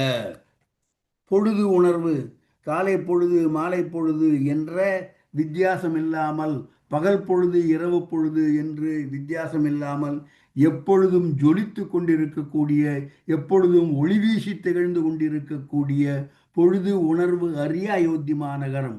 பொழுது உணர்வு அறிய, இன்ன பொழுது இது காலையா மாலையா என்று சொல்ல முடியாத அளவு நாளின் 24 மணி நேரமும் ஒளி வீசி திகழ்ந்து ஜொலித்து கொண்டிருக்கக்கூடிய பொழுது உணர்வு அறிய அப்பொருள் மாநகர். அந்த மாநகரத்தை சேர்ந்த தொழுதகை மடந்தையர், சுடர் விளக்கு போல ஒளி வீசக்கூடிய பழுதரு மேனியை பார்க்கும் ஆசையால் எழுது சித்திரங்களும் இமைப்பு இல்லாதவே என்பது கம்பனுடைய பாடல். பொழுது உணர்வு அறிய நகரம் என்று அயோத்தியை சுட்டுகிறான். இதே வார்த்தையை பயன்படுத்தி கம்பன் இலங்கையும் சுட்டுகிறான். இலங்கைக்கு பாடல் எடுத்துடலாம் கார்த்தி. இலங்கைக்கு போய் வந்த அனுமன் ராமனை பார்க்கிறான். நான் சீதையை பார்த்தேன். எங்க பார்த்தேன்? ஒரு சோலையில் பார்த்தேன். எந்த சோலை?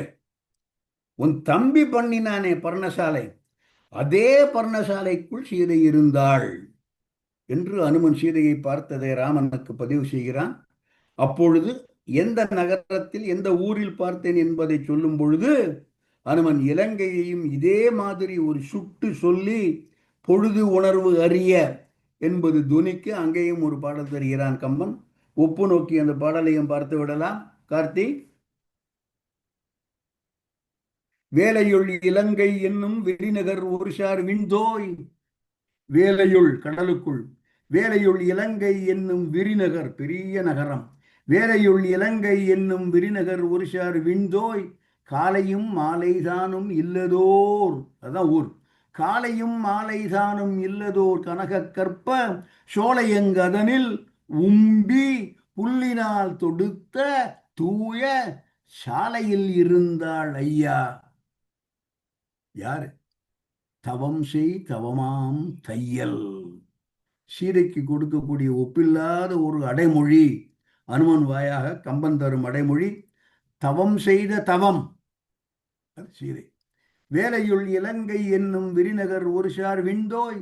காலையும் மாலைதானும் இல்லது, அதுதான் இலங்கை. காலையும் மாலைதானும் இல்லது பொழுது உணர்வு அறிய அயோத்தி. இப்படி காலையும் மாலையும் இல்லது இலங்கை என்று இரண்டு நகரங்களையும் ஒப்பிடுகிறான் கம்பன். அடுத்த பாடல் 51.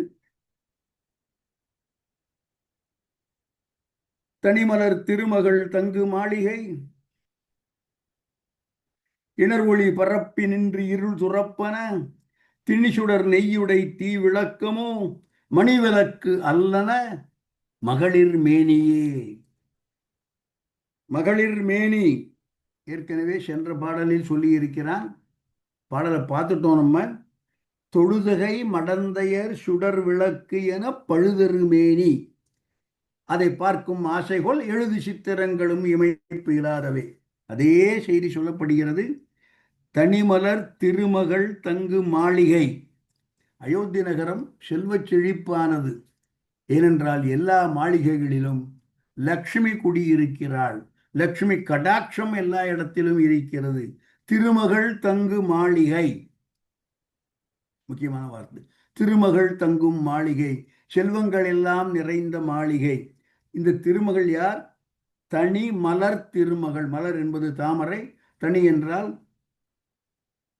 குளுமையான தன்மை உடைய தாமரை. தன்மை உடைய தாமரை மலரில் இருக்கக்கூடிய திருமகள் தங்கும் மாளிகை. இணர் ஒளி பரப்பி நின்று இருள் துறப்பன. இணர் என்றாலே ஒளி, சுடர். சுடர் மிக்க ஒளி பரப்பி நின்று இருள் துறப்பன, இருளை விரட்டி ஓட்டுகின்றன எல்லா மாளிகைகளும். செல்வச் செழிப்பு மிக்கவை, ஒளி வீசி திகழ்கின்ற மாளிகை. அந்த மாளிகை ஏன் இவ்வாறு ஒளி வீசி திகழ்கிறது என்றால், திணி சுடர் நெய்யிடை தீ விளக்கமோ. நெய்யை விட்டு விளக்கை ஏற்றி, எலக்ட்ரிசிட்டி கிடையாது, ஆப்வியஸ்லி திரி போட்டு விளக்கு ஏற்றி வச்சிருக்காங்க. நெய் விட்டு நெய் விளக்கை ஏற்றி, திணி சுடர் நெய்யுடை தீ விளக்கமோ மணி விளக்கு அல்லன. இதற்கு அந்த மாளிகைகள் இவ்வாறு ஒளி வீசி திகழ்வதற்கு காரணம், அங்கே ஏற்றப்பட்டிருக்கக்கூடிய நெய் விட்டு ஏற்றப்பட்ட விளக்குகள் அல்லன. மகளிர் மேனியே, சுயம்புவாக அந்த மகளிருடைய மேனியிலிருந்து எழும் ஒளி, அதுதான் காரணமே ஒழிய எக்ஸ்டர்னலாக ஏற்றி வைக்கப்பட்ட விளக்கு ஒளி அன்று என்பது கம்பனுடைய பதிவு. இதைத்தான் சென்ற பாடலிலும் சொன்னான். தொழுதகை மடந்தையர் சுடர் விளக்கு என பழுதரு மேனி. அந்த அந்த மேனியினுடைய ஒளி, அதனால்தான் இந்த மாளிகைகள் இவ்வாறு ஒளி வீசி திகழ்கின்றன என்பது கம்பனுடைய பதிவு. அடுத்த பாடல் இதே மாதிரி மகளிருடைய ஒளியினால்தான் இதை எடுத்துடலாம். மாளிகைகள் ஒளி வீசி திகழ்கின்றன. இணர், இணர் என்றால் ஒளி என்று பொருள். இதற்கு தோதாக வள்ளுவரில் இருந்து ஒரு குறளை எடுத்து எனக்கு சொன்னவர் நம் வகுப்பிற்கு வரும் ஆர்சி குமரன்.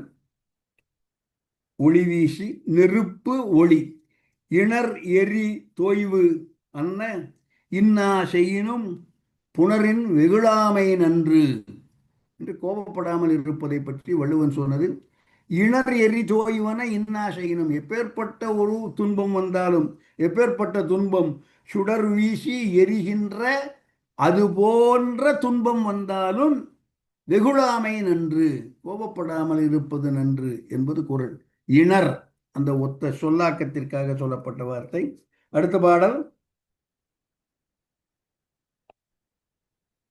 பதங்களில் தன்னுமை பாணி பண்ணுற விதங்களின் விதிமுறை சதி மிதிப்பவர் மதங்கியர் அச்சதி வகுத்து காட்டுவ சதங்கைகள் அல்லன புறவித்தாள்களே. எனக்கு ஒரு எண்ணம். இந்த பொதுவாக வடமொழியை தமிழ்படுத்தும் பொழுது கம்பனே பண்ணியிருக்கிறான். தேவ பாடையில் இக்கதை செய்தவர் மூவர் என்று பாஷை என்ற சொல்லை கையாண்டு அதை தமிழ்படுத்தி பாடை என்று எழுதி தேவ பாடையில் இக்கதை செய்தவர் மூவர் அவருளும் என்று கம்பன் எழுதியிருக்கிறான். கம்பன் எழுதிட்டு போயிட்டான், அதை பற்றி ஒன்றும் சொல்ல முடியாது. எனக்கு நானா இருந்தாலும் அதை எழுத மாட்டேன். பாஷை என்பதை போல மொழின்னு எழுதிட்டு போயிருக்கலாம். அதே மாதிரி இந்த பாடல்ல 2 இடத்துல சதின்னு ஒன்று வந்திருக்கு. இது சதி இல்லை, ஜதி. ஜதி என்ற அந்த வட சொல்லை தமிழ்படுத்தும் பொழுது சதி என்று சொல்லி இருக்கிறான். சதி என்பது தமிழில் வேற பொருள் தந்துவிடும். தாளம், கட்டு அந்த மாதிரி வார்த்தையை போட்டு இருக்கலாமோ என்பது என்னுடைய எண்ணம். பட் கம்பன் எழுதிட்டு போயிட்டா கம்பன் எழுதினதுதான். அதை பற்றி we can't say anything about it. அது அப்படி தான் இருக்கு. பதங்களில் தன்னுமை பாணி தன்னுற விதங்களின் விதிமுறை ஜதி மிதிப்பவர், நடனமாடுபவர்கள். பதம் என்பது பாதம், பாதங்களில் அதனால் ஒலி எழுப்பி. தன்னுமை என்பது மத்தளம், பாணி என்பது தாளம், பண்ணுற வாய்ப்பாட்டு என்று விதங்களின் விதிமுறை ஜதி மிதிப்பவர் நாடுபவர்கள் யாரு? மதங்கியர். மதங்கியர் என்ற சொல்லுக்கு ஆடல் பாடல் வல்லவர் பெண்கள் என்று பொருள். மதங்கியர். ஸோ ஆடல் பாடல் வல்ல பெண்கள் ஜதி ஆடுகிறார்கள். அதற்கு தன்னுமை மத்தளம், பாணி தாளம், பண்ணுற, பண் என்பது பாடல் என்று வைத்துக் கொள்ளலாம். விதங்களின் விதிமுறை, எந்த எந்த மரபு பற்றி எந்த நெறிப்படி ஜதி ஆட வேண்டுமோ அதை செய்பவர்கள். அந்த ஜதி வகுத்து காட்டுவ சலங்கைகள் தான் எல்லா இடத்திலும். அப்படி இல்லாத இடங்களில் அவை புறவித்தாள்களே. புறவியுடைய குதிரைகளுடைய இந்த குதிரை குழம்பு, அதுவும் ஓடும்போது டக்க டக்க டக்க டக்குன்னு ஒரு ஜதியில ஒரு ஒரு லயம், ஒரு தாளக்கட்டுல தான் குதிரை ஓடும்.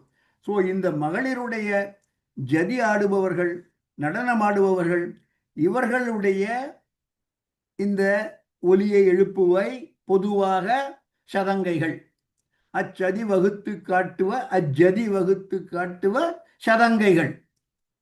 அவ்வாறு இல்லாத இடங்களில் அவை புறவியின் கால்களே. குதிரையுடைய குழம்பு ஒலி அதே போல ஒலிக்கின்றது. அது குதிரையினுடைய குழம்பு ஒலி என்பது நடன மடிகளின் ஜதியை ஒத்து இருக்கின்றது என்பது பதிவு, கம்பனுடைய பதிவு. பதங்களில் தன்னுமை பாணி பண்ணுற விதங்களில் விதிமுறை ஜதி மிதிப்பவர் மதங்கியர் அஜதி வகுத்து காட்டுவ சதங்கைகள் அல்லன புறவித்தாள்களே. அடுத்த பாடல் இதே மாதிரி ஒரு பாடல். மீண்டும் காதலர் காதலி, மகிழ்ச்சி சந்தோஷம், எங்கும் மகிழ்ச்சி பிரவாகமாக பெருக்கெடுத்து ஓடுகிறது. முளைப்பன முறுவல், அம்முறுவல் வெந்துயிர் விளைப்பன அன்றியும் மெலிந்து நாள்தரும் இளைப்பன நுண் இடை இளைப்ப மென்முலை திளைப்ப முத்தொடு செம்பொன் ஆரமே. முளைப்பன முறுவல், மகளிருடைய முறுவல் என்று வைத்துக் கொள்ளலாம். இல்லைன்னா ஆடவருடைய காதலனுடைய முறுவல் என்று வைத்துக் கொள்ளலாம். முறுவல்கள் வெளிப்படுகின்றன. முளைப்பன முறுவல், முறுவல்கள் முறுவல் எழுகின்றன, முறுவல்கள் தோன்றுகின்றன. அம்முறுவல்கள் வெண்துயர் விளைப்பன. இந்த முறுவலால் யாரை பார்த்து அந்த முறுவல் செய்யப்படுகிறதோ அவர், ஆணோ பெண்ணோ, அவர் வெண்துயர் உறுகின்றார். அவங்களை வாட்டுகிறது. அவர்கள், நான் ஆடவர் என்று சொன்னேன், மெலிந்து நாள்தோறும் இளைப்பன நுண் இடை.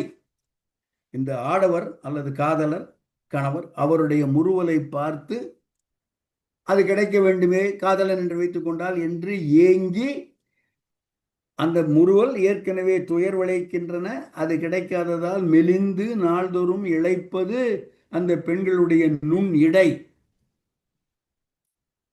ஆனால் அவ்வாறு இடை சிறுத்து போயிருந்தாலும் அவர்களுடைய மார்பகங்கள் பெருத்து அந்த மார்பகங்களின் மீது செம்பொன் ஆரம் திளைப்பன. அந்த பெண்களுடைய மார்பகங்களின் மீது பொன் மாலைகள் ஏராளமாக அவர்கள் அணிந்து கொண்டிருக்கிறார்கள். மீண்டும் அவர்களுடைய செல்வச் செழிப்பை சொல்லும் ஒரு குறியீடு. முளைப்பன முறுவல், அம்முறுவல் வெந்துயிர் விளைப்பன அன்றியும் மெலிந்து நாள்தோறும் இளைப்பன நுண்ணிடை இளைப்ப மென்முலை திளைப்பன முத்தொடு செம்பொன் ஆரமே. அடுத்த பாடல். இடையிடை எங்கனும் களி அராதன நடை இள அன்னங்கள் நளின நீர்க்கையல் பெடையின வண்டுகள் பிரசம் மாந்திடும் கடகரி அல்லன மகளிர் கண்களே. இந்த பாடலில் முக்கியமாக சொல்லப்படும் விஷயம் களி அராதன. களி என்றால் களிப்பு. களி அராதன, களிப்பு என்றும் அற்றுப்போகாமல் நிரந்தரமாக குடியிருக்கின்றன. இடையிடை எங்கனும், எங்கனும் என்பது எல்லா இடங்களிலும், எல்லா இடங்களிலும் இடையிடை அற்றுப்போகாமல் நிரந்தரமாக களி அறாமல் இருக்கின்றன. எங்கெல்லாம் என்றால் நடையில அன்னங்கள், நளின நீர் கயல், கயல் என்பது மீன்கள், பெடை இன வண்டுகள், பிரசம், பிரசம் என்பதும் தேன் என்று பொருள், மாந்திடும் கரி அல்லன மகளிர் கண்களும். எல்லா இடத்திலும் சந்தோஷம், களிப்பு குடிகொண்டிருக்கிறது என்பது கம்பனுடைய பதிவு. இடையிடை எங்கனும் களி அராதன, ஏகப்பட்ட மிருகங்கள் அல்லது பறவைகள் சொல்லப்பட்டிருக்கின்றன. அன்னங்கள், மீன்கள், வண்டுகள், யானைகள், மகளிருடைய கண்கள், எல்லா இடத்திலும் சந்தோஷம் என்பது இடைவராமல் களி அறாமல் இருக்கின்றன என்பது ஒரு பொருள். இதற்கு வியாக்கியானம் சொல்றவங்க ரொம்ப நயமாக, என்னை பொறுத்து நான் இப்ப சொன்னதே சட்டுன்னு புரிஞ்சு போயிடுன்னு நினைக்கிறேன். கொஞ்சம் சற்றே வலிந்து என்று எனக்கு தோன்றுகிறது. களி என்பதற்கு அகராதியில் நீங்கள் போய் பார்த்தீர்கள் என்றால் பல பொருள்கள் தருகின்றன. ஒன்று களிப்பு, நிச்சயமா களி என்றால் களிப்பு, சந்தோஷம். தேன் என்பது ஒரு பொருள், களிமண் என்பது ஒரு பொருள், கள் என்பது ஒரு பொருள், யானையின் மதம் அதற்கு பெயரும் களி என்று பெயர், அஞ்சன குழம்பு அல்லது கண்மை என்பதும் ஒரு களி என்பதற்கு உண்டான பொருள்கள். இந்த பொருள்களை இப்பொழுது எடுத்துக்கொண்டால் தேன் அராதன அன்னங்கள், அது களிப்பராதன சந்தோஷம் அறாதவை அன்னங்கள், தேன் அலாதவை நளினம், நளினம் என்பது தாமரை, நீர்க்கயல் தண்ணீரில் இருக்கக்கூடிய கயல் மீன்கள், அவை களிமண் அறாதவை. ஏன்னா வண்டலா இருக்கும், கீழே இருக்கும், அந்த மீனுடைய உடம்புகளில் அந்த களிமண் ஒட்டி கொண்டிருக்கும். களிமண் அறாதவை கயல் மீன்கள். வண்டுகள் கள் அறாதவை, கள் என்பதும் களிக்கு ஒரு பொருள்.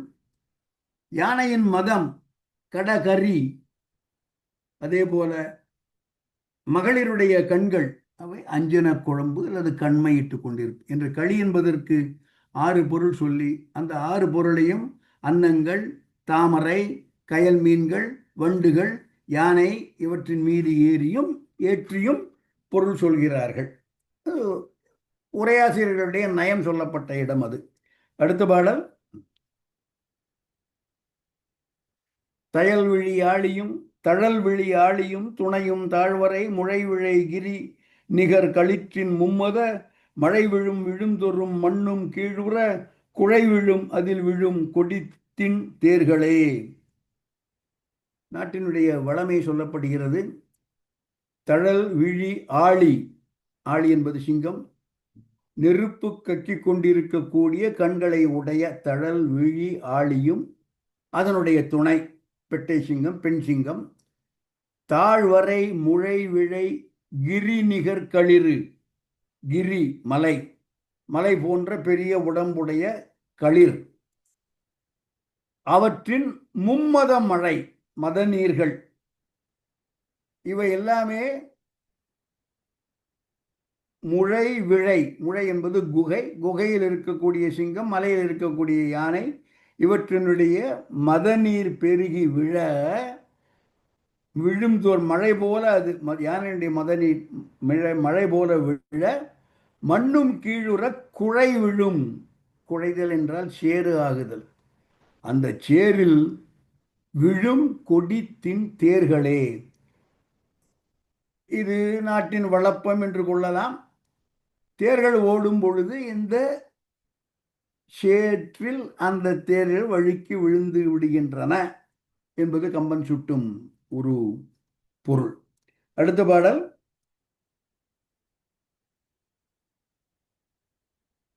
இதே போல தேர்கள் வழுக்கி விழுவது போல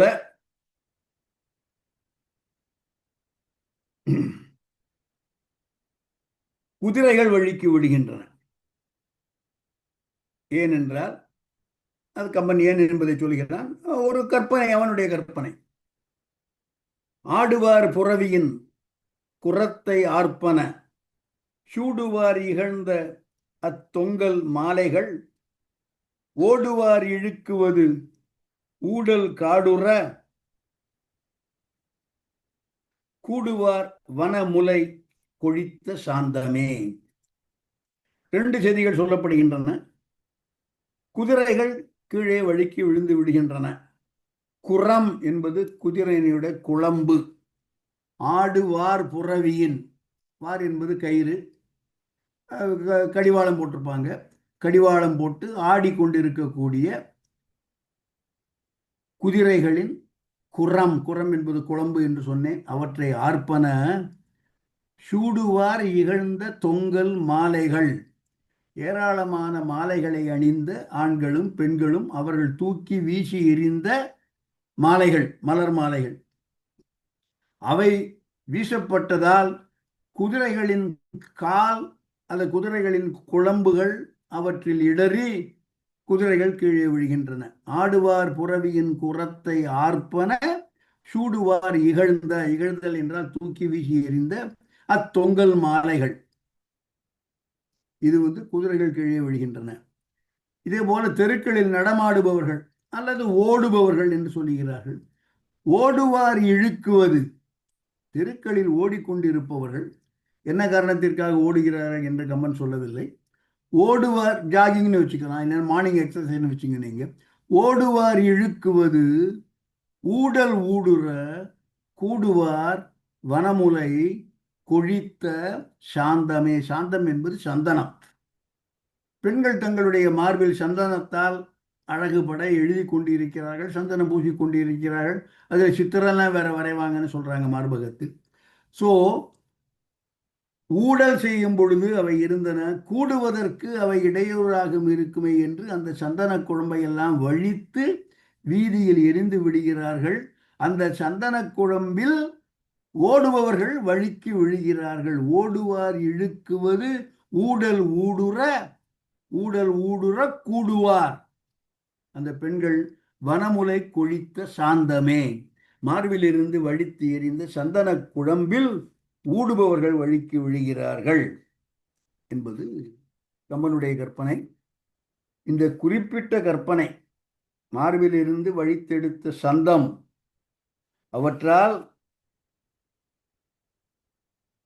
யானை வழுக்கி விழுகிறது, குதிரை வழுக்கி விழுகிறது என்பது தமிழ் இலக்கியத்தில் உண்டான ஒரு மரபு என்று எனக்கு தோன்றுகிறது.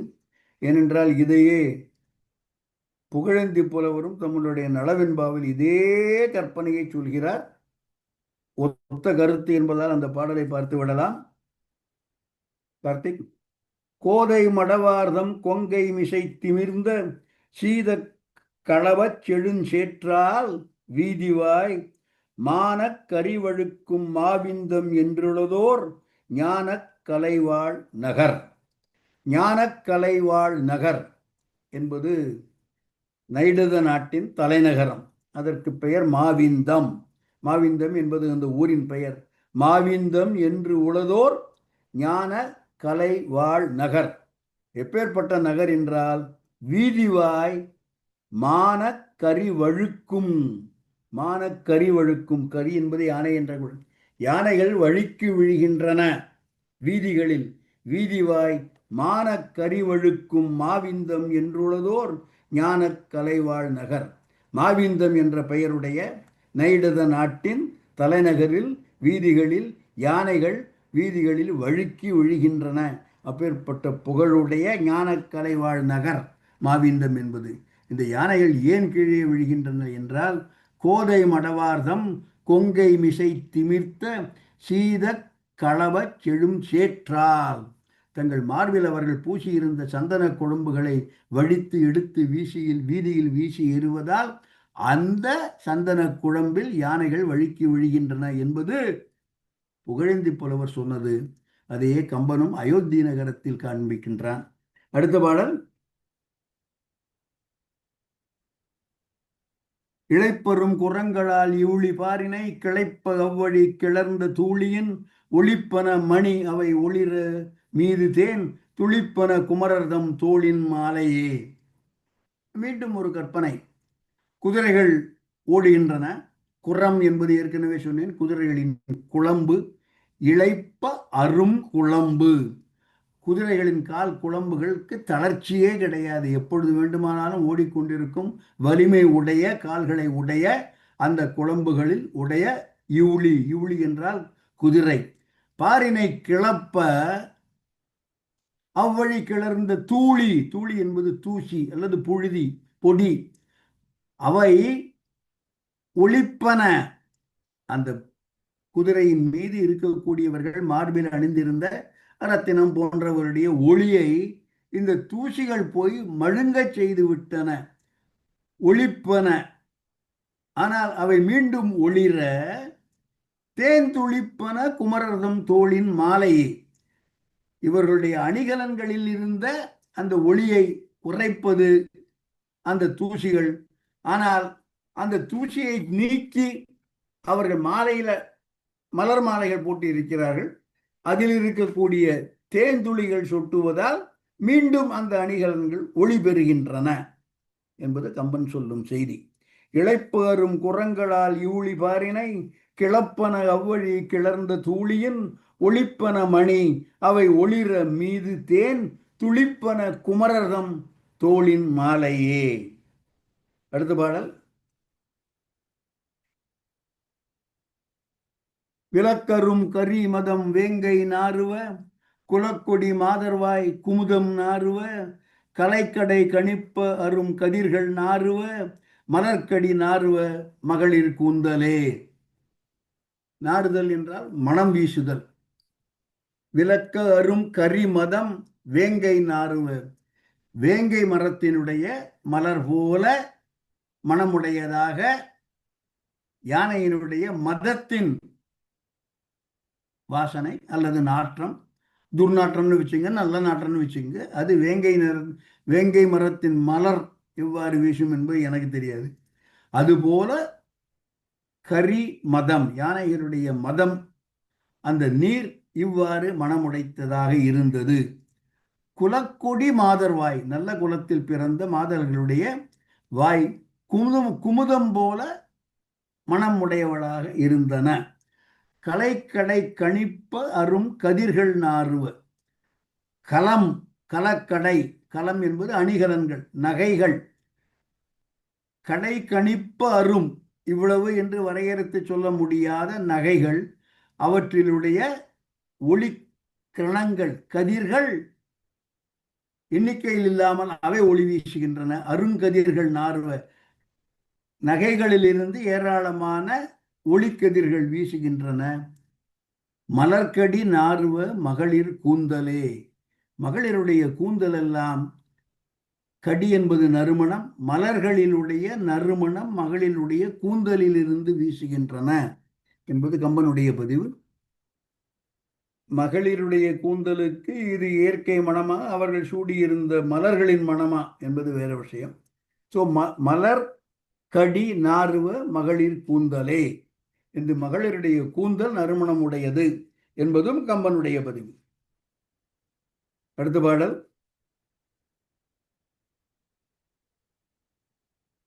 கோவையின் நகரொடு எண் குறிக்கலாத அத்தேவர்தம் நகரியை செப்புகின்றது என் யாவையும் வழங்கு இடத்து இகலி இந்நகர் ஆவணம் கண்டபின் அழகை தோற்றதே.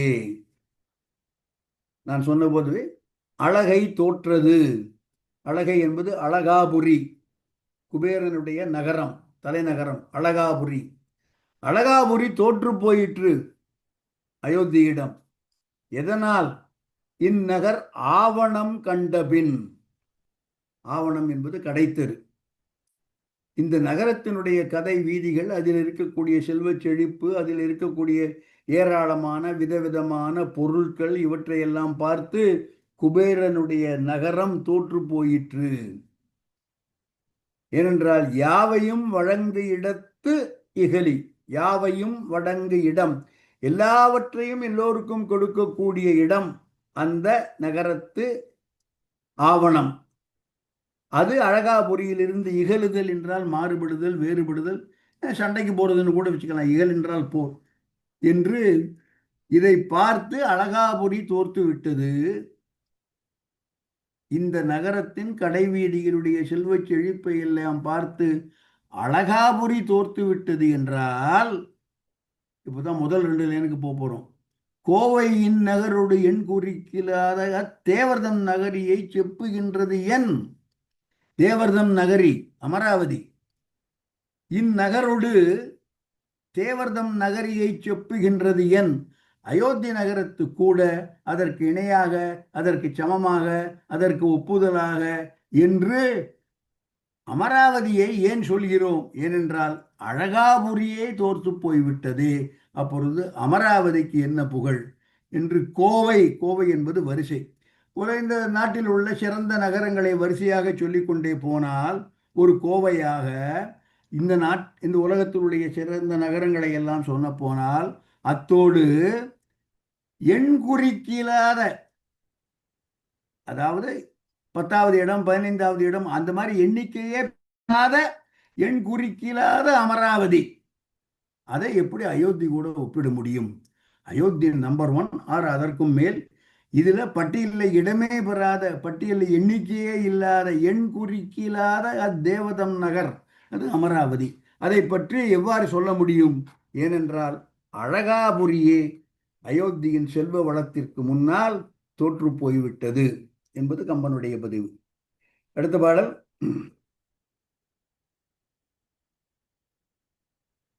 அதிர்கடல் ஒலிப்பன அயில் இமைப்பன கதிர்மணி அணிவையில் கால்வ மான்மதம் முதிர் உற கமழ்வன முத்தம் மின்னுவ மதுகரம் இசைப்பன மைந்தர் ஈட்டமே. எகைன் நாட்டில் எல்லா இடத்திலும் எவ்வாறு செல்வச் செழிப்புகள் எல்லாம் நிறைந்து காணப்படுகின்றன என்பதை பதிவு செய்கிறான். அதிர் கழல் ஒழிப்பன, கழல் வீரக்கழல், காலிலே இருக்கக்கூடிய ஆண்கள் அணியக்கூடிய சிலம்பு போன்ற கழல் அதிர ஒலிக்கின்றன. அது ஆண்களுடைய கால் கழல்கள். அயில் இமைப்பன, வேல் மிகுந்த ஒளியோடு வீசுகின்றன. கதிர்மணி அணி வெயில் கால்வ, கால்வது என்றால் உமிழ்வது, வெளிப்படுத்துவது. வெயில் கால்வ, வெயில் என்றால் சூரியன், சூரியனுடைய ஒளி போல ஒளியை உமிழ்கின்றன, வெளிப்படுத்துகின்றன. கதிர் மணி, மணி கதிர், மணி என்பது நகைகள், ரத்தினம், வைரம், வைடூரியம், இவைகளெல்லாம் அணிந்த நகைகள் சூரியனைப் போல ஒளி வீசி பிரகாசிக்கின்றன. மான்மதன் முதிர் உற கமிழ்வன, மற்ற இடங்களெல்லாம் மான்மதம், மான்மதம் என்பது கஸ்தூரி, அந்த கஸ்தூரியின் மனம் அவற்றை வெளிப்படுத்திக் கொண்டிருக்கின்றன. முத்தமெல்லாம் மின்னல் போல ஒளி வீசுகின்றன, முத்தம் மின்னுவ. மதுரம் இசைப்பன, மதுரம் என்பன வண்டுகள். வண்டுகள் எல்லா இடத்திலும் எங்கே இருக்கின்றன என்றால் இவையெல்லாம் மைந்தர் ஈட்டமே. மைந்தர் என்பது ஆண்கள், அவர்களுடைய கூட்டத்தில் இவையெல்லாம் இருக்கின்றன. மைந்தருடைய அவர்கள் தரித்து இருக்கக்கூடிய மாலைகளில் இருக்கக்கூடிய வண்டுகள் இசைப்பன. அந்த மைந்தர்களுடைய செல்வச் செழிப்பை அவர்கள் அணிந்து இருக்கக்கூடிய காலில் கழல்கள் ஒலிக்கின்றன.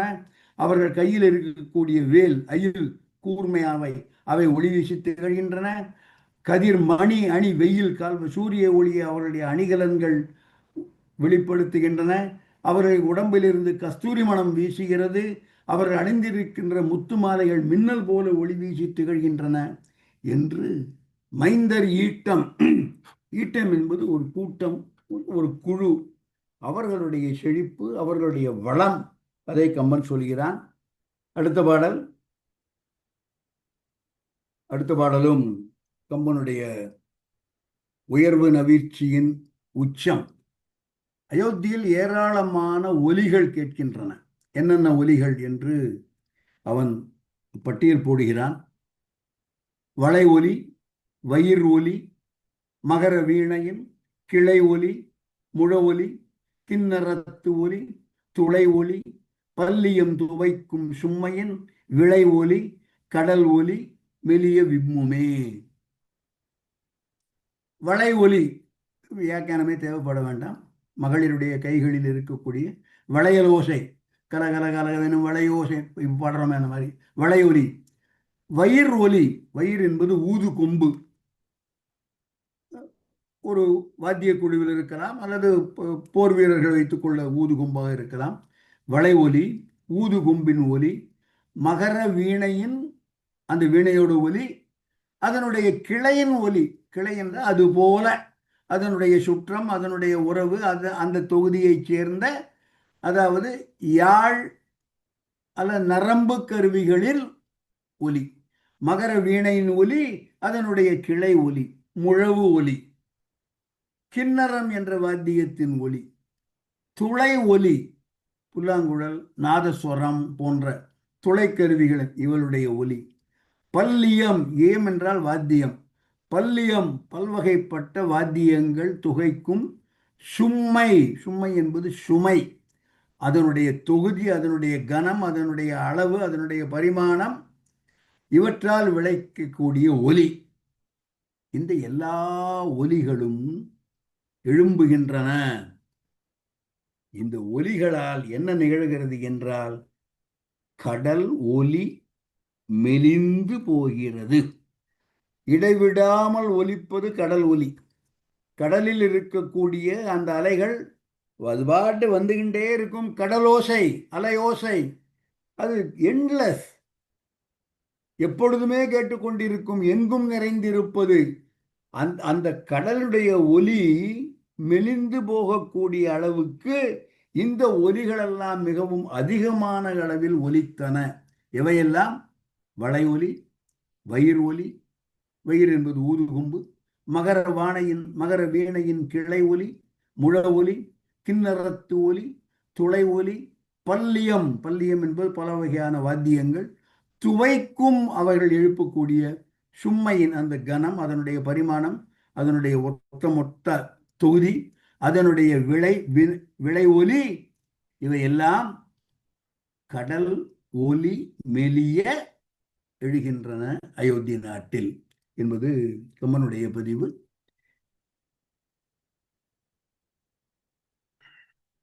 அடுத்த பாடலையும் பார்த்து விட்டு வகுப்பை முடித்துக் கொள்கிறேன். அடுத்த பாடல் அயோத்தியில் இருக்கக்கூடிய பல்வகை மண்டபங்களை பற்றிய செய்தி சொல்கிறான் கம்பன். மன்னவர் தரு திரை அளக்கும் மண்டபம். எல்லா வரிகளும் மண்டபம் மண்டபம் என்றே முடியும் பார்.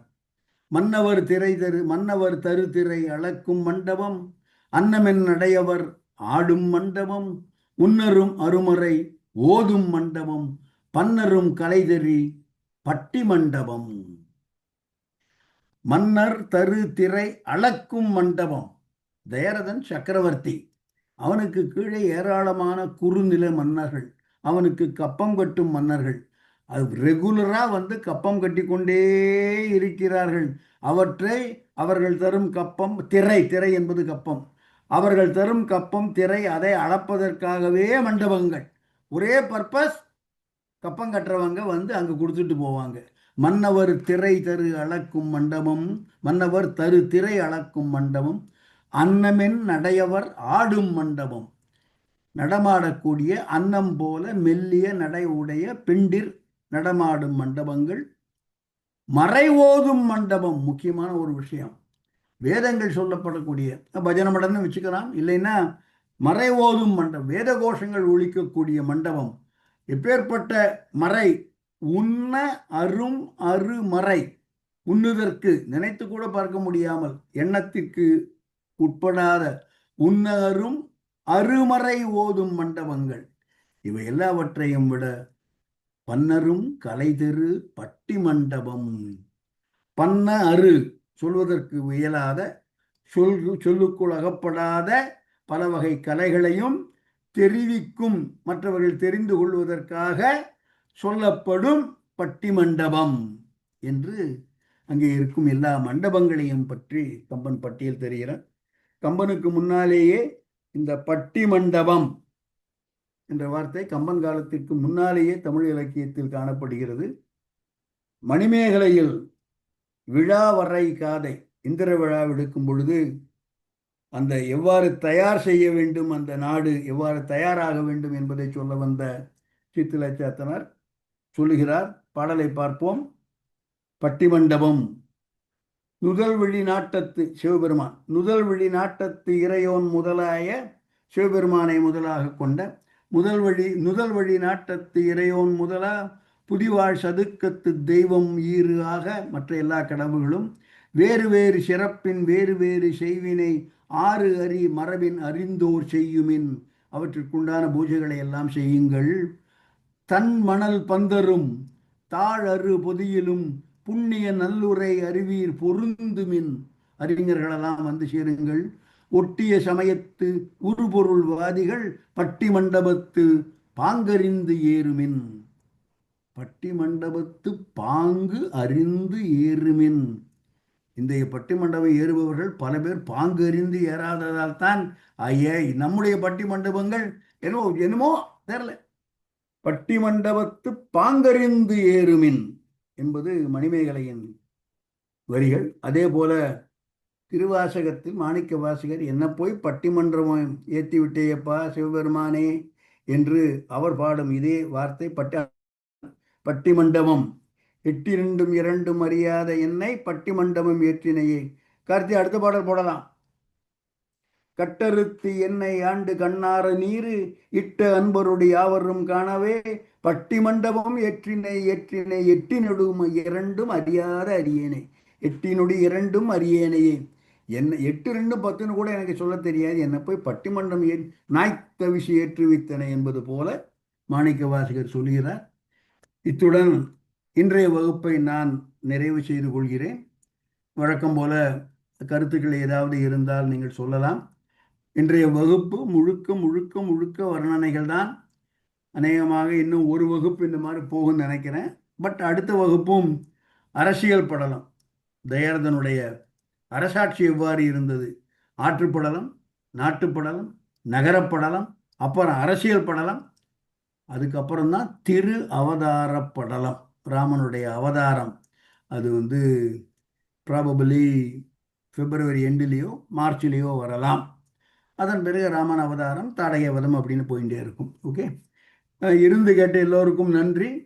வர்ணனைகளை எவ்வளவு சிறப்பாக கம்பன் சொன்னான் என்பதை என்னால் எவ்வளவு சிறப்பாக உங்களுக்கு சொல்ல முடியுமோ அந்த அளவு ஒரு முயற்சி இது. ஏதேனும் கருத்துக்கள் இருந்தால் சொல்லலாம், அல்லது ஐயங்கள் இருந்தால் சொல்லலாம். நன்றி, வணக்கம். அனைவருக்கும் நன்றி, கோடானு கோடி நன்றி. வணக்கம். இருக்கீங்க, நன்றி. சொல்லுங்க முகுந்தன். ரெண்டு பாடல் சொல்லலான்னு. ஒண்ணு புருஷையை பத்தி, ஒண்ணு ஐம்பால் பத்தி. ஆஸ் யூஷுவல் நாலாயிரம் திவ்ய பிரபந்தத்திலேருந்து திருக்கண்ணங்குடியை பத்தி திருமங்கை ஆழ்வார் சொல்லும் போது, திவழு மாளிகேஷோர் செழுமணி புரிசை திருக்கண்ணங்குடியுள் நின்றானே அப்படின்னு ஒரு பாட்டு இருக்கும். அது பெரிய பாட்டு ஃபுல்லா சொல்ல வேணுமே, லாஸ்ட் 2 லைன் சொன்னேன். அதே போல தேரெழுந்தூர் பத்தி சொல்லும் போது அவர் சொல்லுவார், புரிசை அதை பத்தி சொல்லும் போது, நீரில் பனைத்த நெடுவாளை கஞ்சி போன குறுகினங்கள் ஆறல் கடவுளோ அருங்கனையும் அணியார் வயல் சூழ் அழுந்தூரே, அது மாதிரி சொல்லி அதுல பாரித்தெழுந்த படைமன்னர் தம்மை மாள பாரதத்து தேரில் பாகனாயுர்ந்து தேவதேவன் ஊர் போலும் அடுத்த பாட்டு. செம்பன் மதில் சூழ் தென்னிலங்கைக்கு இறைவன் சிறங்கள் ஐயிரண்டும் ஒம்பர் வாளிக்கு இலக்காக உதித்த உறவோன் ஊர் போலும் கொம்பிலார்ந்த மாதவி மேல் கோதி மேய்ந்த வண்டினங்கள் அம்பராவம் கண்மணவார் ஐம்பால் அணையும் அழுந்தூரே அப்படின்னு அந்த 2 வார்த்தை சொல்லலாம். தேங்க்யூ. தேங்க்யூ தேங்க்யூ தேங்க்யூ மூந்தன். மற்றவர்கள்? ஐயா வணக்கம். வணக்கம். அந்த முதல்ல நாருவன்னு ஒரு பாடல் வந்துச்சு இல்லைங்கய்யா? ஆமாம். அதுல மத யானையோட மத நீரோட நாற்றம், பெண்களுடைய வாயிலிருந்து வரும் நாற்றம் அப்படிலாம் சொல்லிட்டு அணிமணிகளிலிருந்து வரும் ஒளியின் நாற்றம் அப்படின்னு ஒரு அடி வருது அதுல. ஆமாம். அந்த இடத்துல நாற்றம்ங்கிறதுக்கு அகராதியில என்ன பொருள்னு பார்த்தா தோன்றுவ, முளைப்ப, அந்த மாதிரி பொருள் இருக்கு. ஆக மனம் அப்படிங்கிற நாற்றத்தை சொல்லும்போது இடையில ஒளி தோன்றுகிறது அப்படிங்கிற நாறுதல் அப்படிங்கிறதையும் கம்பன் இடையில சொல்லியிருக்காரு ஒரு இதுல. நன்றி ஐயா, நன்றி. இன்னர் அப்படிங்கிறது இணரூற்றும் நாராமலர் கற்றது உணர விரித்துறையாதான் அந்த பொருளையும் வருது.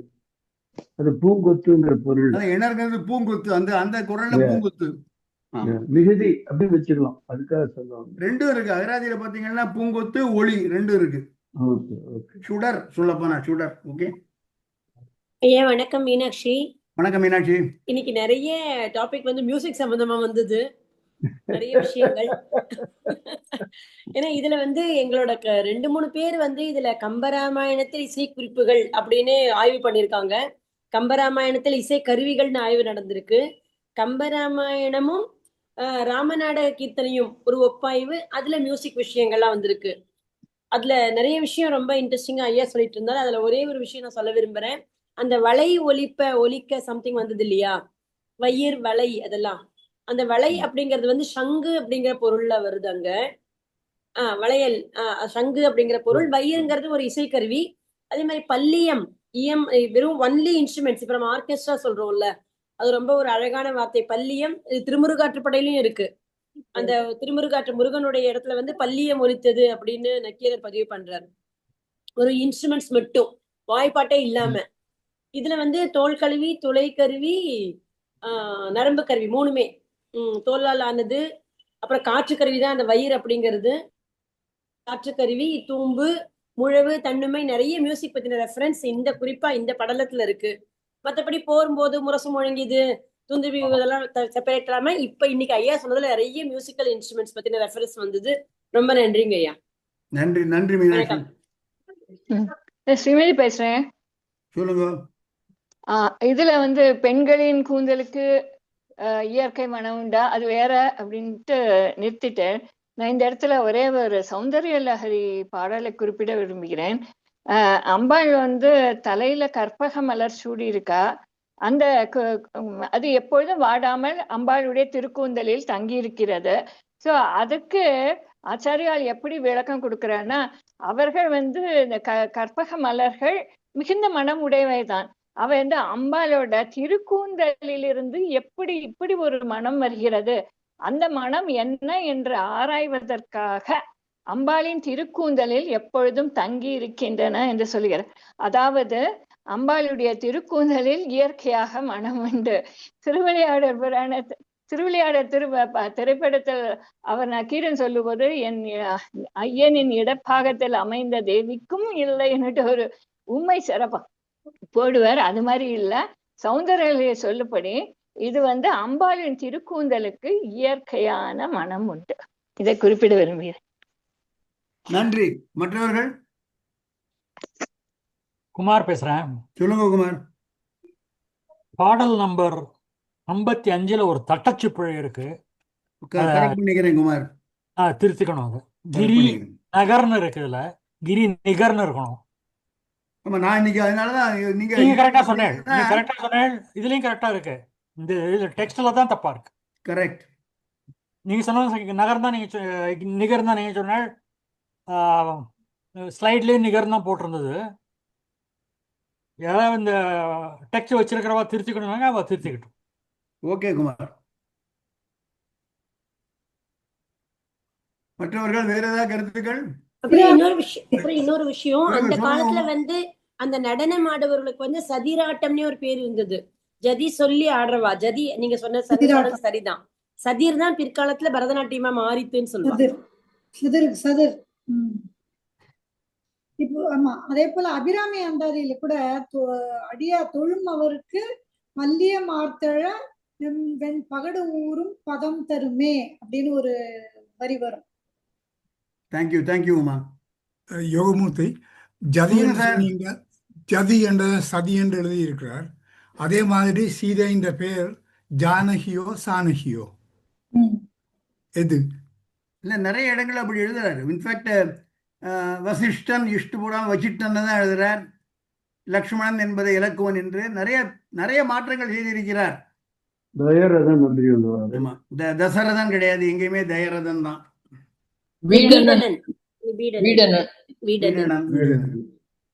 வழக்கத்திலேயே ஜாதிங்கிறத சாதின்னு சொல்றோம் இல்லையா, சாதி மத வேதம்னு சொல்றோம்ல. ஆமா, சாதி இரண்டு வழியே வேறில்லை.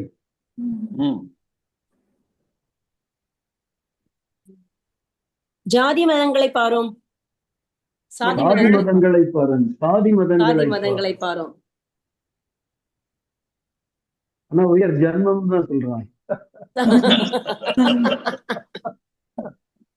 சார் சுருங்க சொன்னா ஆதிசங்கரர் ஒரு கமெண்ட் சொன்னாராம், திராவிட பாஷையோகோ ககையோர்ன பேதகன்னுட்டு.